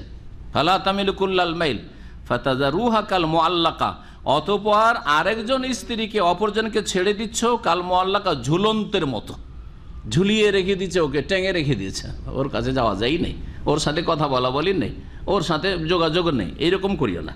ওয়াইন তুসলেহু ওয়া তাত্তাকু, তোমরা যদি কি করো, সংশোধন করো, ওয়া তাত্তাকু, আর সংযমশীল হও, তাকওয়া অবলম্বন করো, ফাইন্নাল্লাহা কানা গফুরার রাহিমা, তাহলে আল্লাহ পাক রব্বুল আলামিন বড়ই মার্জনাকারী, বড় দয়ালু। ওয়াইয়াতাফাররাকা, কিন্তু তারপরেও স্বামী স্ত্রীতে মিল মহব্বত হইল না, মোটেই মিল হচ্ছে না, তখন কি করতে হবে? তালাকের পরিস্থিতি। যদি তালাক হয়েও যায় তাহলে আল্লাহ ভরসা করো। স্বামী তোমার ক্ষয়ক্ষতি হলে আল্লাহর উপর ভরসা। স্ত্রী তুমি যদি অসহায় মনে করো যে আমাকে দেখবে, আমার বাপ মারা গেছে, বা বাপ দেখবে না আমাকে, ভাইয়েরা তো দেখবে না, যাবো কোথায়, আল্লাহ এই অবস্থা আমাকে ছেড়ে দিল, ভয় করিও না, ভয় করিও না। ওয়াইয়াতাফাররাকা, আর উভয় যদি বিচ্ছিন্ন হয়ে যায়, হ্যাঁ, তালাক হয়ে, ইয়ুগনিল্লাহু কুল্লাম মিন সাআতিহি, তাহলে মহান আল্লাহ প্রত্যেককে অভাব মুক্ত করে দেবেন, মিন সাআতিহি, তার প্রাচুর্য থেকে। আল্লাহ পাকের কাছে কি রয়েছে? সব কিছুর যে প্রাচুর্য রয়েছে তা দিয়ে আল্লাহ পাক কি করে দেবেন? অভাব দূর করে দেবেন। যেমন পুরুষের অভাব দূর করবেন, তেমনই নারীর অভাব দূর করবেন। কিন্তু আল্লাহর উপর ভরসা করা লাগবে, সত্যিকার অন্তরের ভরসা। কাজকর্ম করতে হবে, চেষ্টা করতে হবে, ভালো চেষ্টা, কিন্তু আল্লাহর উপর ভরসা করতে হবে। ওয়াকান আল্লাহ ওয়াসিআন হাকিমা, এবং আল্লাহ রাব্বুল আলামিন হচ্ছেন প্রাচুর্যময়। ওয়াসিআন মানে প্রাচুর্যময়, হাকিমান বিজ্ঞানময় আল্লাহ রাব্বুল আলামিন। আল্লাহ পাকের বিধিবিধানে সব কিছুতেই কি রয়েছে? হেকমা রয়েছে, তত্ত্ব রয়েছে, রহস্য রয়েছে। ওয়ালিল্লাহি মা ফিস সামাওয়াতি ওয়া মা ফিল আরদ, আকাশসমূহ এবং জমিনে যা কিছু রয়েছে সব কার? লিল্লাহ, আল্লাহর। সব কিছুর মালিক আল্লাহ রাব্বুল আলামিন। ওয়ালাকাদ ওয়াসাইনাল্লাযিনা উতুল কিতাব মিন ক্বাবলিকুম ওয়া ইয়্যাকুম আন ইত্তাকুল্লাহ, এবং আল্লাহ রাব্বুল ইরশাদ করেছেন যে নিঃসন্দেহে আমি আদেশ দান করেছি। ওয়াসা মানে হচ্ছে নির্দেশ দান করা, ওসিয়ত করা মানে হচ্ছে আল্লাহর ওসিয়ত, হচ্ছে আল্লাহর হুকুম। আল্লাহ বলছেন আমি হুকুম করেছি, নির্দেশ দিয়েছি, আল্লাযিনা উতুল কিতাব, ওই সব লোকদেরকে যাদেরকে কিতাব প্রদান করা হয়েছিল, ইহুদি খ্রিস্টানদেরকে, মিন ক্বাবলিকুম, তোমাদের পূর্বে, ওয়া ইয়্যাকুম, এবং হে শেষ উম্মতের লোকেরা মুসলিমরা, তোমাদেরকেও আমি ওসিয়ত করেছি, নির্দেশ দান করেছি। কিসের? আনিত্তাকুল্লাহ, যে আল্লাহকে ভয় করবে, আল্লাহর ভয়ে ভালো কাজ করবে, আল্লাহর ভয়ে মন্দ কাজ থেকে বেঁচে থাকবে। এটা হচ্ছে তাকওয়া। তাকওয়া মানে বেঁচে থাকা। তাকওয়ার শাব্দিক অর্থ কি? তাকওয়ার শাব্দিক অর্থ কিন্তু ভয় করা নয়। তাকওয়া মানে হচ্ছে ওয়াকায়াকি থেকে, ওয়াও কাফিয়া, এর মানে বেঁচে থাকা। আপনি আল্লাহর অসন্তুষ্টির কাজ থেকে বেঁচে থাকবেন, হ্যাঁ, আল্লাহ যেন নারাজ না হয়ে যায়। ফরজে ঘাটতি করলে আল্লাহ নারাজ হয়ে যায়, হারাম নাজায়েজ কোনো কাজ করলে আল্লাহ নারাজ হয়ে যায়, এই সব থেকে বেঁচে থাকবেন। ফরজ কম করা থেকে বেঁচে থাকবেন, হারাম নাজায়েজে লিপ্ত হওয়া থেকে বেঁচে থাকবেন। কিসের ভয়ে? আল্লাহর ভয়ে। এটা হচ্ছে তাকওয়া। আল্লাহর ভয়ে গুনাহ থেকে, পাপাচার থেকে বেঁচে থাকার নাম হচ্ছে তাকওয়া। এই উপদেশ বা এই ওসিয়ত কার? আল্লাহর উপদেশ সমস্ত মানব জাতিকে। আগের যারা উম্মত এসেছিল সব উম্মতকে আল্লাহ কিতাব দিয়েছেন, তাদেরকে আল্লাহ এই ওসিয়ত করেছেন, ওসিয়াতুল্লাহ লিল আউয়ালিন ওয়াল আখিরিন, এই জন্য বলা হয়। আর শেষ উম্মতকে, কিয়ামত পর্যন্ত যে উম্মত থাকবে মুহাম্মদ সাল্লাল্লাহু আলাইহি সাল্লামের উম্মত, সে উম্মতকেও আল্লাহ ওসিয়ত করেছেন ওয়া ইয়্যাকুম আনিত্তাকুল্লাহ, যে আল্লাহকে ভয় করো। তাহলে তাকওয়া কত গুরুত্বপূর্ণ বিষয়। তাকওয়া যদি থাকে তাহলে মানুষের সামনেও যেমন আপনি আয়নার মতো স্বচ্ছ, নির্জনে ওই রকম আয়নার মতো স্বচ্ছ। মানুষের সামনে একটা মহিলার ছবি ফেসবুক খুলে দেখতে পারবেন, এখানে পারবেন কেউ? কিন্তু যখন নির্জনে বসে থাকছেন, বুলু ফিল্ম পর্যন্ত দেখে নিচ্ছেন, হ্যাঁ, আস্তাগফিরুল্লাহ ওয়া আতুবু ইলাইহ। তাহলে তাকওয়া আছে, হ্যাঁ, মানুষের ভয় আছে, এখানে চক্ষু লজ্জা আছে, অথবা মানহানির ব্যাপার স্যাপার আছে, লোকে কি বলবে, হ্যাঁ, এখানে মানুষজন দেখছে। বাপের সামনে পারবেন, মায়ের সামনে পারবেন, হ্যাঁ, ভাই বোনের সামনে পারবেন, কারো সামনে পারছেন না। কিন্তু নির্জনে বহু কিছু করে ফেলছেন আপনি, চুরি ডাকাতি, বেঈমানি, আত্মসাৎ ইত্যাদি, আর এইরকম খারাপ দেখা শোনা সব করে ফেলছেন আপনি। এই ইন্টারনেটের যুগে তাকওয়াটাকে ভালো করে বুঝে যদি বাস্তবায়ন করতে পারেন, তাহলে ইন্টারনেটের ফিতনা থেকে বাঁচতে পারবেন আপনি। ইন্টারনেট থেকে আপনি উপকৃত হতে পারবেন, কারণ ভালো কাজও লাগানো যেতে পারে, যদিও ভালোর যেটা দিগন্ত বা ভালোর ক্ষেত্র সেটা হচ্ছে সীমিত। এই দিয়ে অনেক ভালো কাজ করে নিতে পারেন এই সীমিত ক্ষেত্রে আপনি। আর মন্দ হচ্ছে প্রশস্ত, মন্দর রাস্তা, মন্দর দিগন্ত হচ্ছে প্রশস্ত। তো এত মন্দর মাঝে থেকে ভালো কিছু করতে পারবেন এই ইন্টারনেট দিয়ে যদি কি থাকে? তাকওয়া, আল্লাহর ভয় থাকে। যেমন আমার সামনে আপনি, যেমন আপনার বাপ মায়ের সামনে, তেমনি আল্লাহর সামনে যখন নির্জনে আছেন, রাতের গভীর অন্ধকারে রুম বন্ধ করে দিয়ে, কেউ নেই, আপনি কম্পিউটার নিয়ে বসে আছেন, আপনি মোবাইল নিয়ে বসে আছেন, তখনও ওই রকমই চলবেন। এর নাম হচ্ছে তাকওয়া আসলে। ওয়াইন তাকফুরু, আর তোমরা যদি অকৃতজ্ঞ হও অথবা তোমরা অস্বীকার করো, অমান্য করো, তো জেনে রাখো ফাইন্না লিল্লাহি মা ফিস সামাওয়াতি ওয়া মা ফিল আরদ, আকাশসমূহ এবং জমিনে যা কিছু রয়েছে সব কিছুই আল্লাহর। সুতরাং কুফরি করলে মালিক তো আল্লাহ, আল্লাহর কি ক্ষতি করে দেবে? সব কিছুর মালিক আল্লাহ, আল্লাহর ক্ষতি করতে পারেন, নিজেকেই ক্ষতিগ্রস্ত করবে। কারণ তোমাকে এই জমিনের কোনো একটি জায়গাতে একটু জায়গা নিতে হবে, বাড়ি ঘর করার জন্য জমিনে জায়গা নিতে হবে, রুজি রোজগারের জন্য জমিনে একটা ক্ষেত্র খুঁজতে হবে, ঠিক না? এই জমি তো আল্লাহর, জমিন তো আল্লাহর, বাড়ি যেখানে তৈরি করছে ভিটে মাটি সেটাও আল্লাহর, তোমার রুজির ক্ষেত্র সেটাও তো আল্লাহর। তাহলে আল্লাহর সাথে কুফরি কি করে করছো? জেনে রাখো যে সব কিছুর মালিক আল্লাহ পাক রব্বুল আলামিন। মকান আল্লাহ গানিয়ান হামিদা, এবং আল্লাহ রব্বুল আলামিন অভাব মুক্ত। গানি মানে হচ্ছে অভাব মুক্ত, হামিদান বড় প্রশংসিত। ওয়ালিল্লাহি মা ফিস সামাওয়াতি ওয়া মা ফিল আরদ, আকাশসমূহ এবং জমিনে যা কিছু রয়েছে সব কিছুই আল্লাহর। ওয়া কাফা বিল্লাহি ওয়াকিলা, আল্লাহ পাক রব্বুল আলামিন কর্ম বিধায়ক হিসাবে যথেষ্ট। কাজ কর্ম নির্বাহীর ক্ষেত্রে আল্লাহ রব্বুল আলামিন যথেষ্ট। সব কিছুর উত্থান পতন কার হাতে? একমাত্র আল্লাহ রব্বুল আলামিনের হাতে।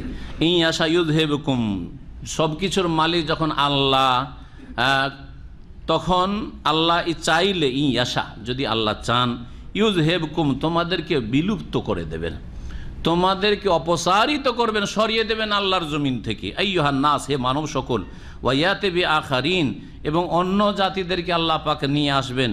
ওয়াকান আল্লাহু আলা যালিকা কাদিরা, আল্লাহ পাক এই করতে অক্ষম না সক্ষম? সক্ষম। আল্লাহ কি পারেন না যে যতগুলি মানুষ পৃথিবীতে আছে সবকে উল্টে পাল্টে রেখে দেবেন? যেমন আল্লাহ পাক লূত আলাইহিস সালামের জাতিকে উল্টে পাল্টে জমিনের তলে পৌঁছিয়ে দিয়েছেন, হ্যাঁ, মৃত সাগরে পরিণত করেছেন। আল্লাহ করতে পারেন না?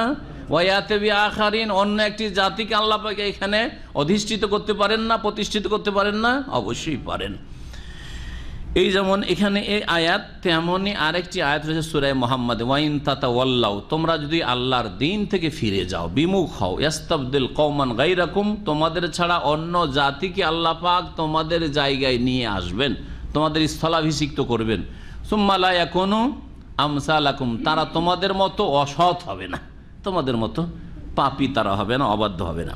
দেখেন মুসলিমদের ঘরে নাস্তিক বেরোচ্ছে, হচ্ছে না? হচ্ছে না?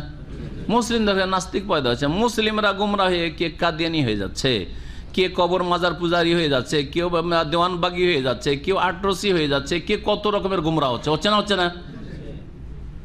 আর ইহুদি খ্রিস্টানদের ঘর থেকে ফিলিপিনো মুসলমান হচ্ছে, ইউরোপিয়ান মুসলিম হচ্ছে, আমেরিকান মুসলিম হচ্ছে, কানাডিয়ান মুসলিম হচ্ছে, হচ্ছে না? হচ্ছে না? হ্যাঁ, হিন্দু মুসলিম হচ্ছে, দিনদার হয়ে যাচ্ছে, আল্লাহবীর হয়ে যাচ্ছে। হ্যাঁ, তো এটাও একটা এই আয়াতগুলির তাফসীর, যে যারা আল্লাহর দিন থেকে জন্মসূত্রে মুসলিম হওয়ার পরে ফিরে যাবে, আল্লাহ অন্যদেরকে কাফের ঘর থেকে নিয়ে আসবেন, কাফের ঘর থেকে আল্লাহ পাক নিয়ে আসবেন। জি, ওয়ায়াতি বি আখারিন মান কানা ইউরিদু সাওয়াবাদ দুনিয়া, যারা দুনিয়ার প্রতিদান বদলা শুধু চায়, দুনিয়া দুনিয়া করে, দুনিয়ার লাভ চায় আমরা, তারা জেনে রাখুক যে আল্লাহর কাছে শুধু দুনিয়া নেই, দুনিয়াও আছে, আখেরাতও আছে। তো দুটোই চাও না কেন? আমরা অনেকেই কি করি, যারা দুনিয়াদার মানুষ, কি চাই? দুনিয়ার সুখ শান্তি। অনেকে মুখে বলেন যে আমরা আখেরাত চাই, আখেরাত চাই, কিন্তু কাজে কর্মে শুধু দুনিয়ায় চান। কিন্তু কখনো দেখা যায় না যে আমাদের মজলিসগুলিতে পার্টি মাটি যেগুলো হয় সেগুলিতে গল্পতে এইরকম গল্প দেখা যায় না যে মাশাআল্লাহ অমুক পরিবারের 5টা ছেলে আছে, সবাই নামাজি, হ্যাঁ, সুতরাং এই পরিবারটি প্রতিষ্ঠিত হয়েছে। শুনেছেন কোনো সময়? কিন্তু যদি দেখা যায় 5টা ছেলে 5 দেশ আছে, একটা আমেরিকা, একটা ইউরোপ, একটা অস্ট্রেলিয়া, একটা আপনার আরব দেশে বড় বিজনেসম্যান, হ্যাঁ, এই পরিবার খুব সুখী পরিবার। এই পরিবার কি ধনের প্রশংসা চলছে। মজলিসগুলি, মহফিলগুলি আমাদের খাওয়া দাওয়ার মহফিল, বা 5জন 7জন বসছেন খেতে, দেখবেন গল্প কিসের চলছে? কে কত টাকা জমাইতে পারলো সৌদি আরব থেকে, কে কোনখানে বাড়িঘর করতে পারলো, কে কয়তলা একটা টাওয়ার তৈরি করতে পেরেছে ঢাকায়, ঢাকাতে ভাই আমি এত জমি রেখেছি, এত জমি রেখেছি, এত কাঠা রেখেছি, এগুলি গল্প চলছে। তাহলে আসলে জীবনে সাইন করা আর জীবনে এই করা সেই করা, এগুলো কি দুনিয়ার কাজকে মনে করা হয়, তাই না? আল্লাহ বলছেন শুধু সবুদ দুনিয়া চাইছো, দুনিয়ারই প্রতিদান চাইছো। আরে আল্লাহর কাছে তো আখেরাত আছে, তো দুটো চাইতে অসুবিধাটা কি? আল্লাহ তো দুটোই দিতে চাইছেন। হ্যাঁ, এইরকমই আল্লাহ পাক সূরা বাকারায় যেন বলেছেন যে ফামিনহুম মান ইয়াকুল রাব্বানা আতিনা ফিদ দুনিয়া, কিছু লোকের আছে আল্লাহ দুনিয়া দাও, সুখ শান্তি দাও, সুখ শান্তি দাও, দুনিয়ারই শুধু সুখ শান্তি চায়। ওয়া মা লাহু ফিল আখিরাতি মিন খালাক, যারা শুধু দুনিয়া দুনিয়া করে আখিরাতে কোনো অংশ নেই। ওয়া মিনহুম মান ইয়াকুল রাব্বানা আতিনা ফিদ দুনিয়া হাসানা ওয়া ফিল আখিরাতি হাসানা ওয়া কিনা আযাবান নার। আর কিছু লোকেরা আছে মুমিন যারা বলে আল্লাহ আমাদেরকে দুনিয়া তো হাসানা কল্যাণ দাও, ওয়া ফিল আখিরাতি আখিরাতেও কল্যাণ দান করো, ওয়া কিনা আযাবাল জাহান্নামের আযাব থেকে রক্ষা করো। উলাইকা লাহুম নাসিবুম মা কাসাবু, তাদের জন্য অংশ রয়েছে, যা তারা করবে আল্লাহ দেবেন, দুনিয়াও ভালো দেবেন। হ্যাঁ, দুনিয়াতে আল্লাহ অশান্তিতে রাখবেন না, দুনিয়াতেও সুখ শান্তি দেবেন, অল্পতেই পরিতুষ্টি হবে, আর যা কিছু দিয়েছেন তাতেই খুশি থাকবে আর তাতে শান্তিতে থাকবে, মানসিক শারীরিক সব দিক থেকে, পারিবারিক দিক থেকে। আর আখিরাতও দেবেন, আল্লাহু সারিউল হিসাব। তো আল্লাহ পাক বলছেন যে যারা দুনিয়ার প্রতিদান সওয়াব চাই ফাইন্দাল্লাহি, তাদের জেনে রাখা উচিত যে আল্লাহর নিকটে সওয়াবুদ দুনিয়া ওয়াল আখিরা, দুনিয়ারও প্রতিদান রয়েছে, ওয়াল আখিরা পুরস্কার, সওয়াব পুরস্কার রয়েছে, আর পরকালেরও পুরস্কার রয়েছে। ওয়া কানা আল্লাহু সামিয়াম বাসীরা, আর আল্লাহ সর্বশ্রোতা, সব কিছু শোনেন এবং সর্বদ্রষ্টা, সব কিছুই দেখেন। আল্লাহ পাক রব্বুল আলামিন তারপরে আয়াত নম্বর 135 সূরা নিসার, এই আয়াতে একটি গুরুত্বপূর্ণ বিষয়, আর সবগুলি কোরআনে কারিমে গুরুত্বপূর্ণ বিষয়, সেটি হচ্ছে সাক্ষ্য প্রদানের ক্ষেত্রে, সাক্ষী দেওয়ার ক্ষেত্রে আল্লাহ পাক রব্বুল আলামিন এমন একটি উত্তম চরিত্রের কথা শিখিয়েছেন যেটা একমাত্র ইসলামের শিক্ষা এবং সত্যিকার মুসলিম হলেই সেটা প্রতিষ্ঠা করতে পারে। আর এই বিষয়টির, এই আয়াতটি সম্পর্কে আমি একটা ইন্টারনেটে দেখেছিলাম যে আমেরিকাতে এই আয়াত নিয়ে ইসলামের প্রশংসা করেছে কাফের বড় বড় প্রফেসর, অমুসলিম প্রফেসর যারা ইউনিভার্সিটি, তারা প্রশংসা করেছে, যারা বিচার বিভাগের প্রফেসর, তারা যে ইসলাম এত সুন্দর শিক্ষা দিয়েছে যেটা কোনো ধর্মে শেখানো হয়নি। সেই শিক্ষাটি আছে এই আয়াতে, 135 নম্বর আয়াত দেখেন।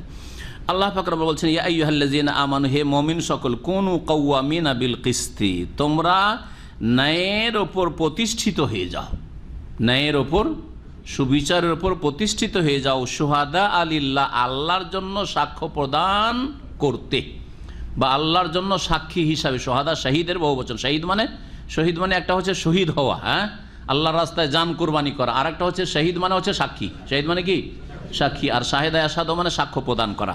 শুহাদা আলিল্লাহ, আল্লাহর জন্য সাক্ষী হিসাবে তোমরা কি হয়ে যাও, সুবিচারের ওপর, ন্যায়ের ওপর প্রতিষ্ঠিত হয়ে যাও, অর্থাৎ ন্যায়সঙ্গত সাক্ষী দাও আল্লাহর সন্তুষ্টির জন্য, সঠিক সাক্ষী দেবে, সত্য সাক্ষী দেবে। ওয়ালাউ আলা আনফুসিকুম, যদিও সেই সাক্ষী তোমাদের নিজেদের বিরুদ্ধে হয়। দুইজনে মারামারি করেছেন বা গাড়ি অ্যাক্সিডেন্ট হয়েছে, গাড়ি অ্যাক্সিডেন্ট উদাহরণটা দিই, আজকাল এটা খুব ঘটছে, তাই না? গাড়ি অ্যাক্সিডেন্ট হয়েছে, হওয়ার পরে ট্রাফিক পুলিশ আসলো, আসার পর জিজ্ঞাসা করছে কি হয়েছে না হয়েছে। ভুল আপনি ভালো করে বুঝতে পারছেন যে 100% ভুল আমার, আপনি আগে গিয়ে পুলিশকে বললেন যে দেখেন ওর কিছুই ভুল না, আমার ভুল। ওয়ালাউ আলা আনফুসিকুম, আপনার বিরুদ্ধে সাক্ষী দিলেন না, এটা ইসলাম শিখিয়েছে, একমাত্র ইসলাম কোনো ধর্মে শিখায়নি। যারা ইসলাম মানে না তারা 9-6 করে, রেড ইশারা ক্রস করছিল আর গিয়ে মেরেছে, আরো বলছে না না না আমার সবুজ ছিল, ও ভুল করে এসছে, সুতরাং ওর উপরে ভুল ফেলেন, করছে না? জি হ্যাঁ, দুনিয়ার তুচ্ছ গরজের জন্য কয়টা পয়সা বাঁচবে আর কয়টা পয়সা ওর কাছ থেকে বেইমানি করে আদায় করবে, সেই জন্য মিথ্যা সাক্ষী দিয়ে থাকে। এই সাক্ষীটা আপনি আদালতে নিয়ে যান, এই সাক্ষীটা পারিবারিক ক্ষেত্রে নিয়ে যান। পারিবারিক ক্ষেত্রে হ্যাঁ, যারা মিথ্যার আশ্রয় নেই, আমাদের সে বড় ভাইকে শিক্ষিত হলে বা যে 5 ভাইয়ের মধ্যে যে বেশি শিক্ষিত, ওকে কিন্তু পরিবারের দায়িত্ব দিয়ে দেয়, খরচ খরচার দায়িত্ব দিয়ে দেয়। ও খরচ খাতিরে করে 1000 লিখে 5000, 100 খরচ করলে আর একটা 0 বাড়িয়ে দেয়। শুনেছেন না শোনেননি? এরকম ঘটনা শুনেছি, সত্য ঘটনা। প্রত্যেক ক্ষেত্রে যদি 500 লেখা থাকে আর একটা 0 ডান দিকে বাড়িয়ে দেয়, কত হয়ে যায়? 5000 দিয়ে সংসারের খরচ দেখে বাকি ভাইদেরকে যে তোদের জন্য 5000 খরচ করেছে কত? 5000। 5000 যদি খরচ করে আর একটা 0 বাড়িয়ে দেয়, কত হলো খরচ? 50000। সুবহানাল্লাহ।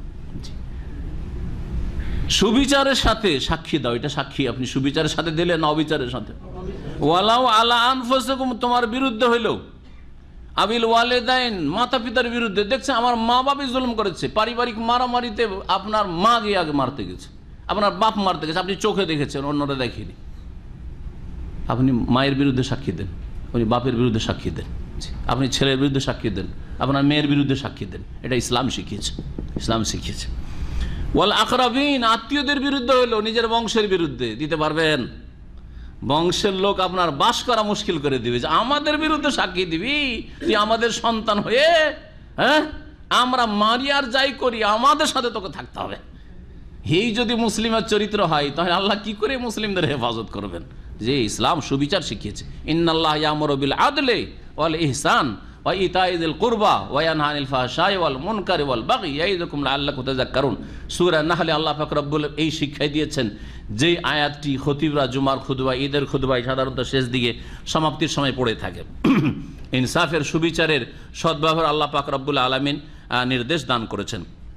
এ হচ্ছে ইসলামের শিক্ষা। ইয়াকুন গানিয়ান আও ফাকিরান, অনেক সময় সত্য সাক্ষী দিতে গিয়ে দেখেন যে আমার তো ক্ষয়ক্ষতি হয়ে যাবে, হয় না? হয় না? গাড়ি বাড়ির সামনে, কারো বাসার সামনে, বাড়ির সামনে পার্ক করা আছে, আর দিলেন মেরে ওর গাড়িকে, হ্যাঁ ভেঙে ফেলে দিলেন, আর তারপরে পালালেন। অধিকাংশ লোক পালিয়ে যায়, করে না? করে না? এখানে উচিত কি ছিল আপনার? দাঁড়িয়ে থাকা বা খোঁজ খবর নেওয়া কার গাড়ি, অথবা নাম্বারটা লিখে দিয়ে দেওয়া, যাওয়া ওইখানে যে আমার নাম্বার থাকলো, আমি এই গাড়ির ক্ষয়ক্ষতি করেছি, ঠিক না? ওয়ালাউ আলা আনফুসিকুম, যদিও তোমাদের বিরুদ্ধে হয়, জি তোমাদের বিরুদ্ধে হয়, তোমার বাপ মায়ের বিরুদ্ধে হয়, তোমার বাপ ক্ষতি করেছে, ক্ষতিপূরণ দিতে হচ্ছে বাপের, মায়ের জন্য ক্ষতিপূরণ দিতে হচ্ছে, জি হ্যাঁ, ছেলের জন্য ক্ষতিপূরণ দিতে হচ্ছে, মেয়ের জন্য ক্ষতিপূরণ দিতে হচ্ছে, আবিল ওয়ালিদাইন ওয়াল আকরাবিন। তবুও নিজের বিরুদ্ধে, নিজের পরিবারের বিরুদ্ধে, নিজের বাপ মায়ের বিরুদ্ধে, আত্মীয় স্বজনের বিরুদ্ধে সাক্ষী দাও।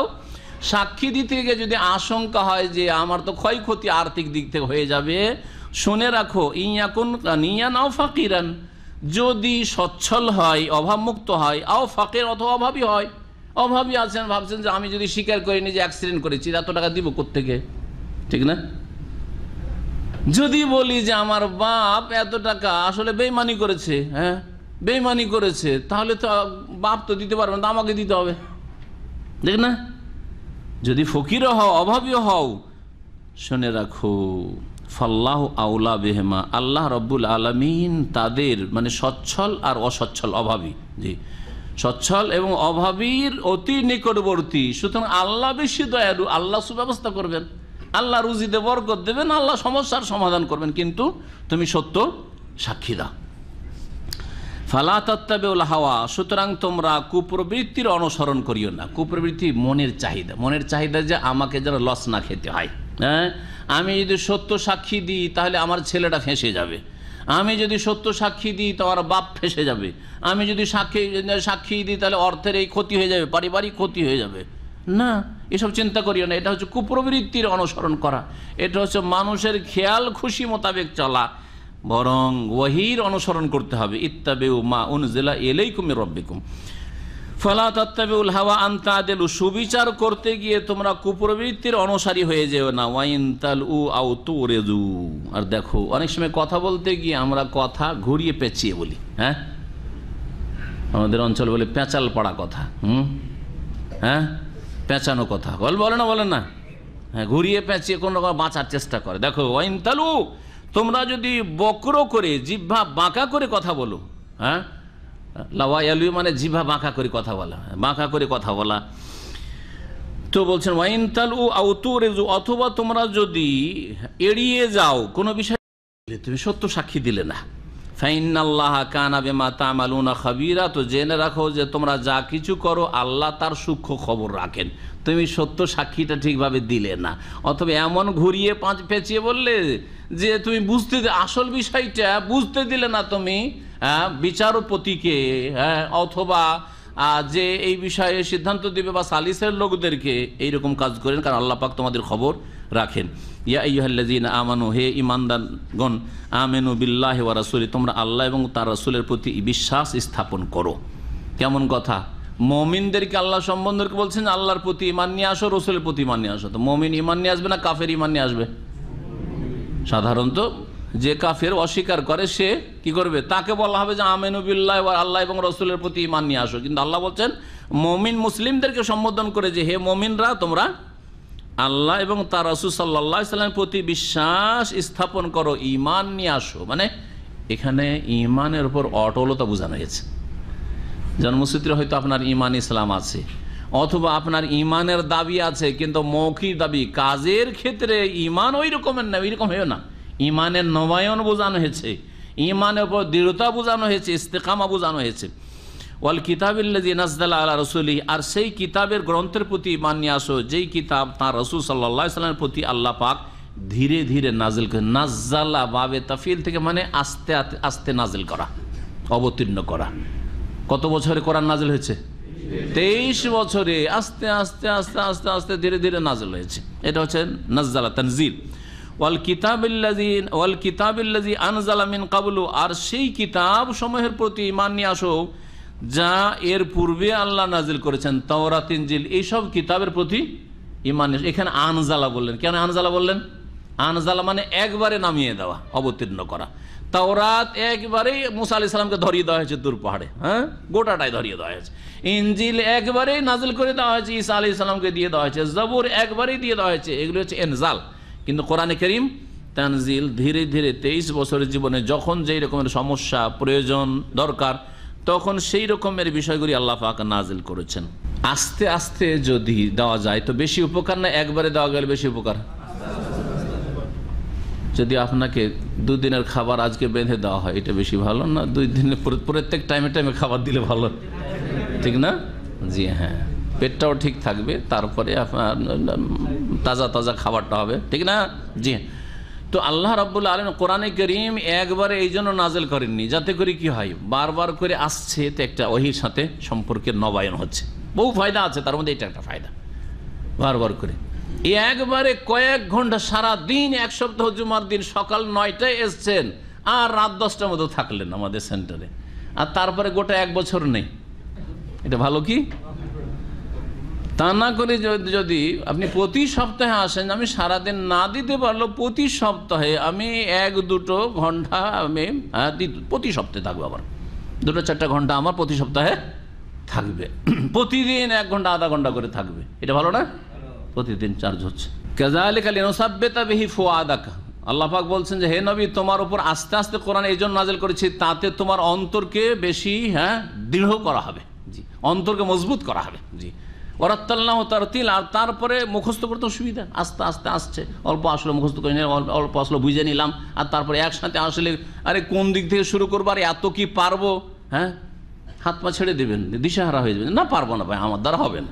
তারপরে আল্লাহ পাক বলছেন ওমাই ইয়াকফুর বিল্লাহি, আর যে আল্লাহর সাথে কুফরি করবে, আল্লাহকে অবিশ্বাস করবি, অমালাইকা তার ফেরেশতাদেরকে অবিশ্বাস করবি, অকুতুবি তার কিতাবসমূহকে অবিশ্বাস করবি, অরসুলি তার রসুলগণকে অস্বীকার করবি বা অমান্য করবি, ওয়াল ইয়াউমিল আখির আর পরকালকে অস্বীকার করবি, ফাকাদ দাল্লা দালালাম বাইদা, সে সুদূর ভ্রষ্টতায় নিমজ্জিত হলো, বড়ই গুমরাহিতে লিপ্ত হইল। ফাকাদ দাল্লা দালালাম বাইদা। এই আয়াতটি মনে রাখবেন, আয়াত নম্বর 136, যে আয়াতটিতে ঈমানের যে 6টি পিলার আছে তার কয়টি উল্লেখ করা হয়েছে?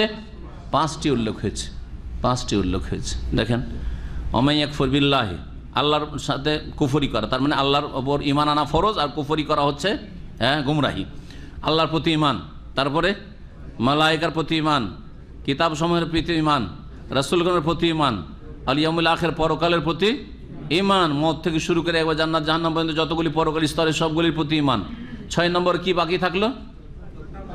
ভালো মন্দ তকদির বাকি থাকলো, যেটা সূরা কামারে আল্লাহ পাক বর্ণনা করেছেন, ইন্না কুল্লা শাইইন খালাকনাহু বিকাদার। জি, ইন্না কুল্লা শাইইন খালাকনাহু, প্রত্যেক বস্তুকে আমি সৃষ্টি করেছি সুপরিমিতভাবে তকদিরের সাথে।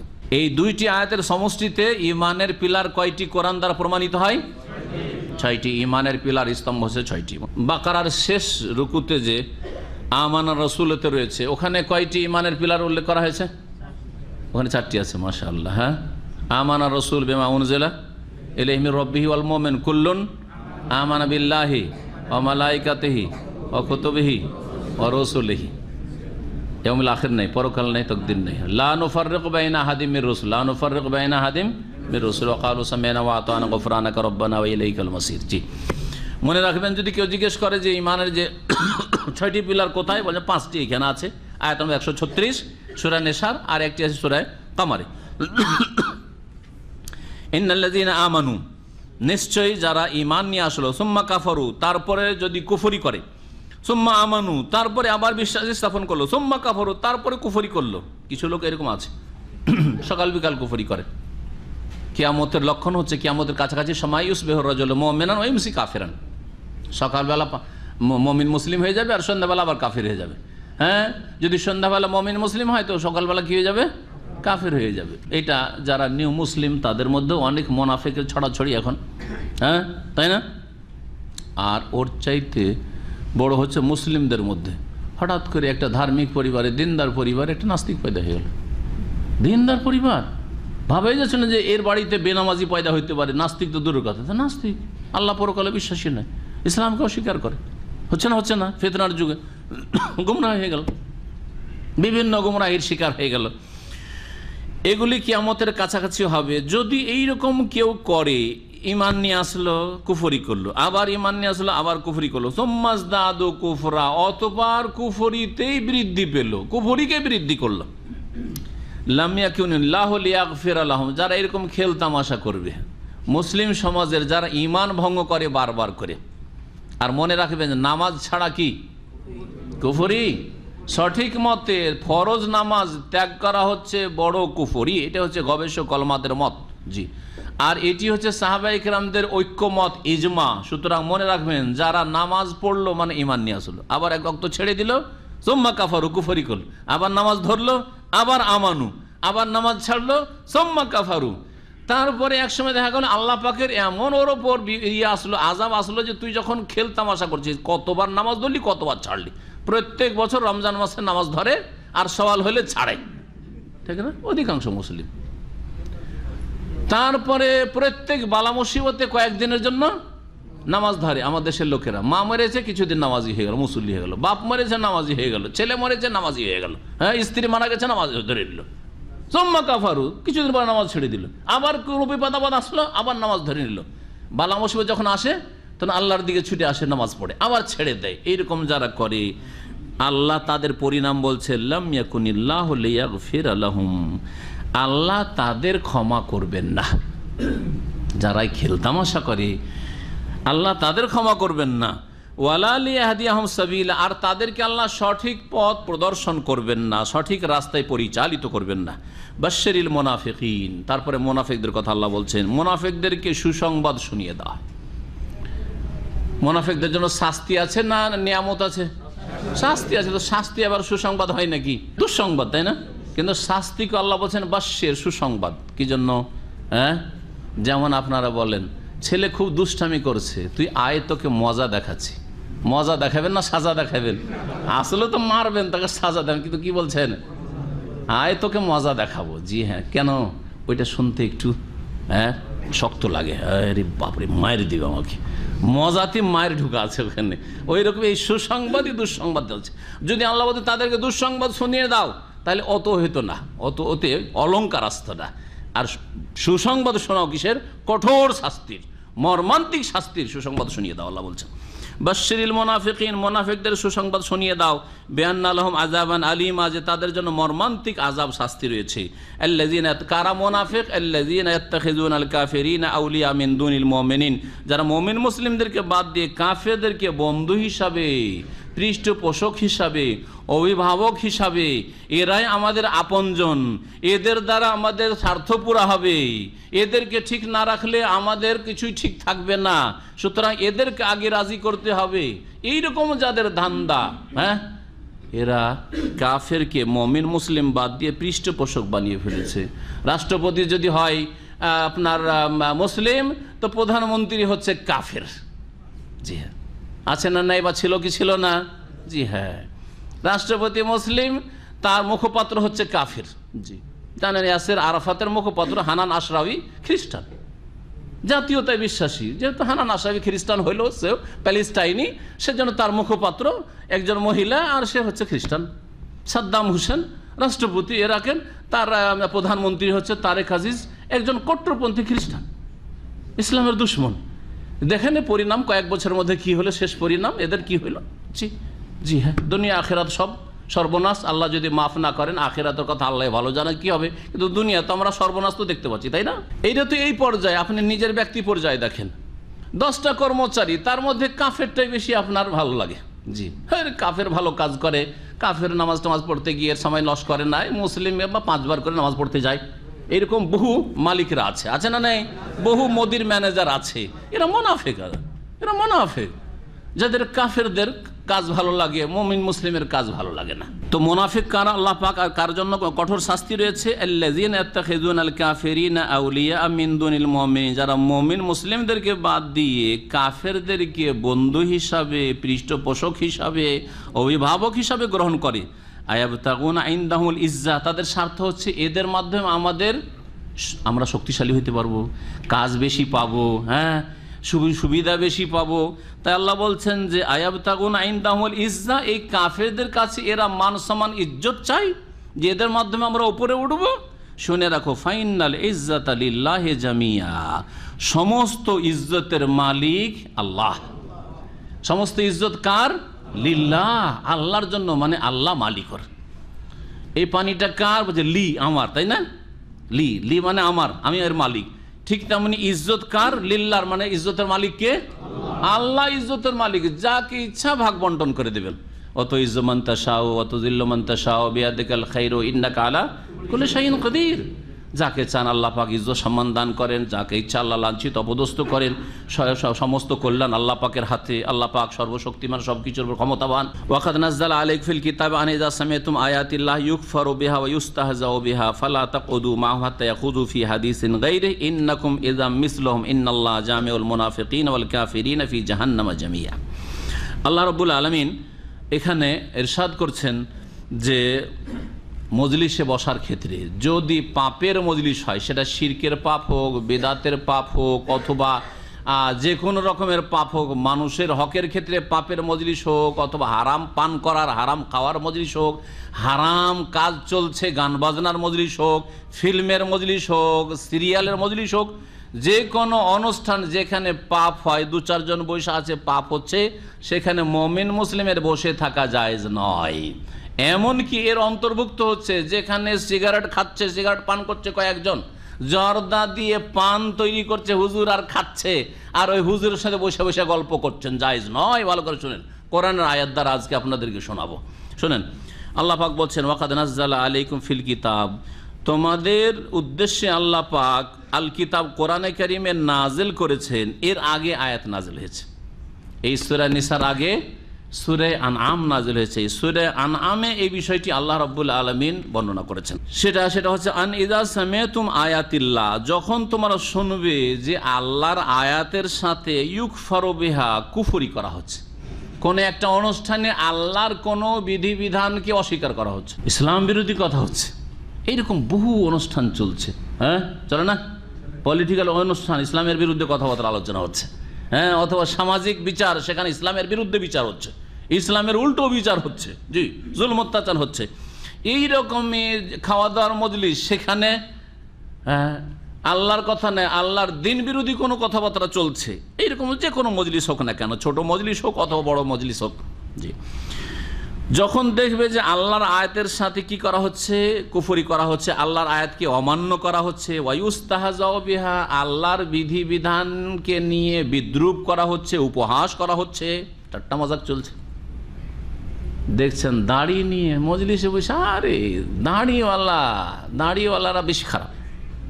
শোনেন না আজকাল মুনাফিকদের, এরা মুনাফিক, যারা বলে দাড়িওয়ালা মানে খারাপ, মানে যার দাড়ি নেই সে এখানেও পরিষ্কার বলছে, ভিতরও পরিষ্কার। কথা বুঝতে পারছেন না? কত শয়তানি কথা, মুখে দাড়ি নাই সেজন্য এইখানেও পরিষ্কার আর ভিতরও নাকি পরিষ্কার, নাউযুবিল্লাহ। জি, তারপরে আরো শুনেন, বলে আর যত বোরখা দেখবে না তত খারাপ আছে, বোরখা নেই ওইটাই ভালো আছে, মানে ভালো করে দেখতে পাচ্ছি আমরা, পরেই বেশি ভালো নাকি। জি, এগুলো মুনাফিক, ভালো করে শোনে, এরা মুনাফিক। জি, এইরকম আলোচনা চলছে ওখানে। তারপরে এই যে আজকাল কিছু লোক দেখছি প্যান্ট পরে টাকনার ওপরে, এটা আবার কি, এইরকম আলোচনা চলছে, আর আপনি বসে আছেন বোবা শয়তান হয়ে। না, ওখানে বসে থাকা জায়েজ নয়, বিদ্রূপ চলছে ইসলামকে নিয়ে, হ্যাঁ, ইসলামিক পোশাক নিয়ে ঠাট্টা মজাক চলছে, জি হ্যাঁ, ইসলামের বিধিবিধান নিয়ে ঠাট্টা মজাক চলছে। এইরকমই হাইয়ার লোক সালা সালা সালা সালা করতো, ওদেরকে নিয়ে মজাক চলছে, আর আপনি ওখানে বসে আছেন। না বসে থাকা যায় নয় জি। ধূমপান করছে আর ধোঁয়া ছাড়ছে, আর আপনি আপনার তুচ্ছ গরজের জন্য মজলিসে বসে আছেন না, আপনি সেখান থেকে কেটে পড়েন। ফিল্ম দেখছে, বলছে আমি তো দেখি না ভাই, আর আমি টিভিও কিনিনি, পয়সাও দিনি, ও কিনেছে, ও দেখছে, কি করব, ঘরে তো থাকতেই হয়। আপনিও দেখছেন, একটু করে দেখতে দেখতে অভ্যাস হয়ে গেল। কয়েকদিন পাপ দেখলে তখন আর পাপ মনে হয় না, এটা জানা আছে মানুষের, এটা স্বভাব। পাপ প্রথম দিন ছি লাগে, বুঝতে পেরেছেন, ছি কি কাজ করে, জীবনেও দেখিনি, কত খারাপ লাগছে। কয়েকদিন যখন দেখবেন তখন এমন অভ্যাসে পরিণত হবে, তখন আর কি হবে, কাসরাতুল মিসাস তোবাল্লেদুল ইহসাস, বেশি বেশি ছুলে টাচ করলে তখন আর অনুভূতি থাকে না, তখন লাগে যে অসুবিধা নেই, এটা কোনো ফ্যাক্টর না।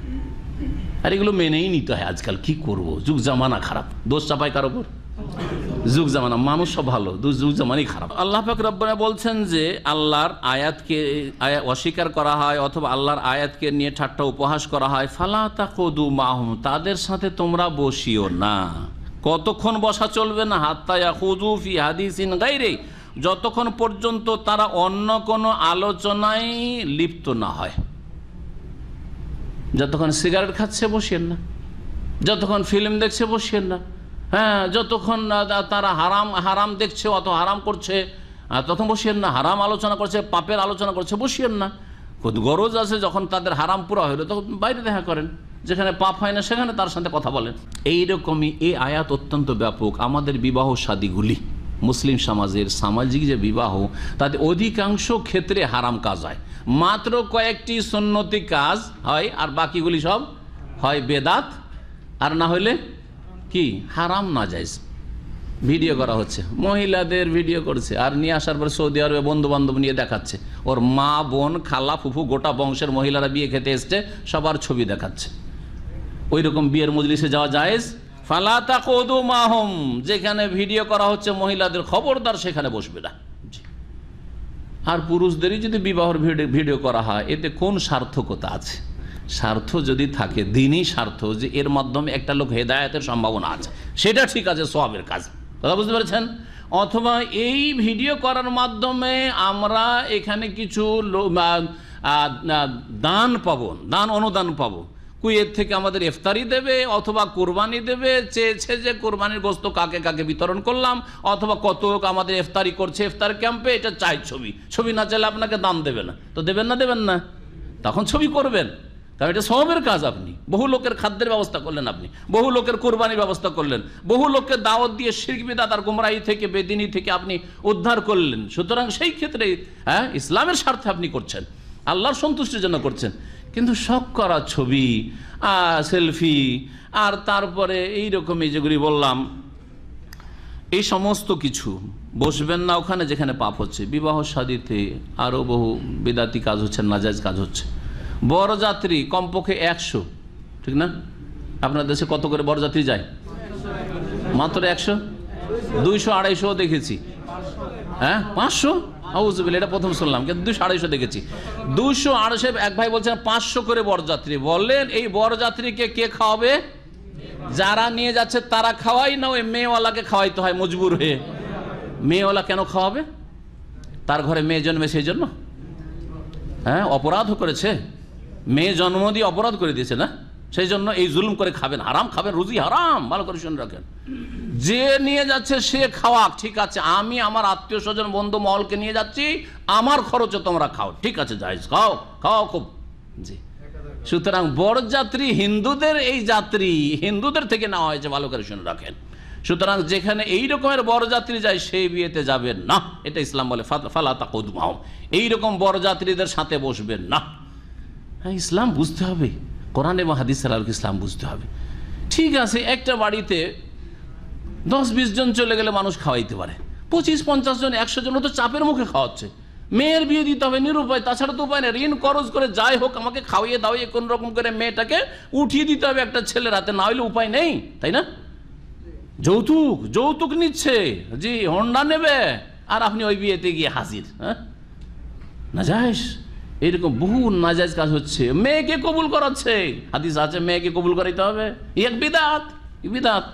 আর ওই বিয়েতে গিয়ে হক কথা বলতে পারেন, আর হুজুর গিয়ে বসে আছেন। আরে কিসের হুজুর হয়েছেন, আলেম হয়েছেন আপনি, যদি একটা হক কথা না বলতে পারেন? জি, আজকাল মহিলা পুরুষ একসাথে বসে খাওয়াচ্ছে, একই প্যান্ডেলের মধ্যে মহিলা পুরুষকে বসে খাওয়াচ্ছে, এক সাইডে মহিলা এক জায়গায় পুরুষ খাচ্ছে, সব খোলামেলা খাওয়া দাওয়া করছে। আর মহিলাদেরকে উঠিয়ে উঠে খানা পানি বেড়ে দিচ্ছে কে? পুরুষ লোকে দিচ্ছে। আউযুবিল্লাহ, আউযুবিল্লাহ। এইরকম এক বিয়ে তো এইরকম, এই কিছুদিন আগে ছুটিতে বিয়েতে আমি জানি যে ওরা অন্তত আমি যাচ্ছে এরকম কাজ করবে না, আর অনেকগুলি বিদাত ছেড়েছে, আমার মেয়েকে তো ওরা কবুল করায়নি।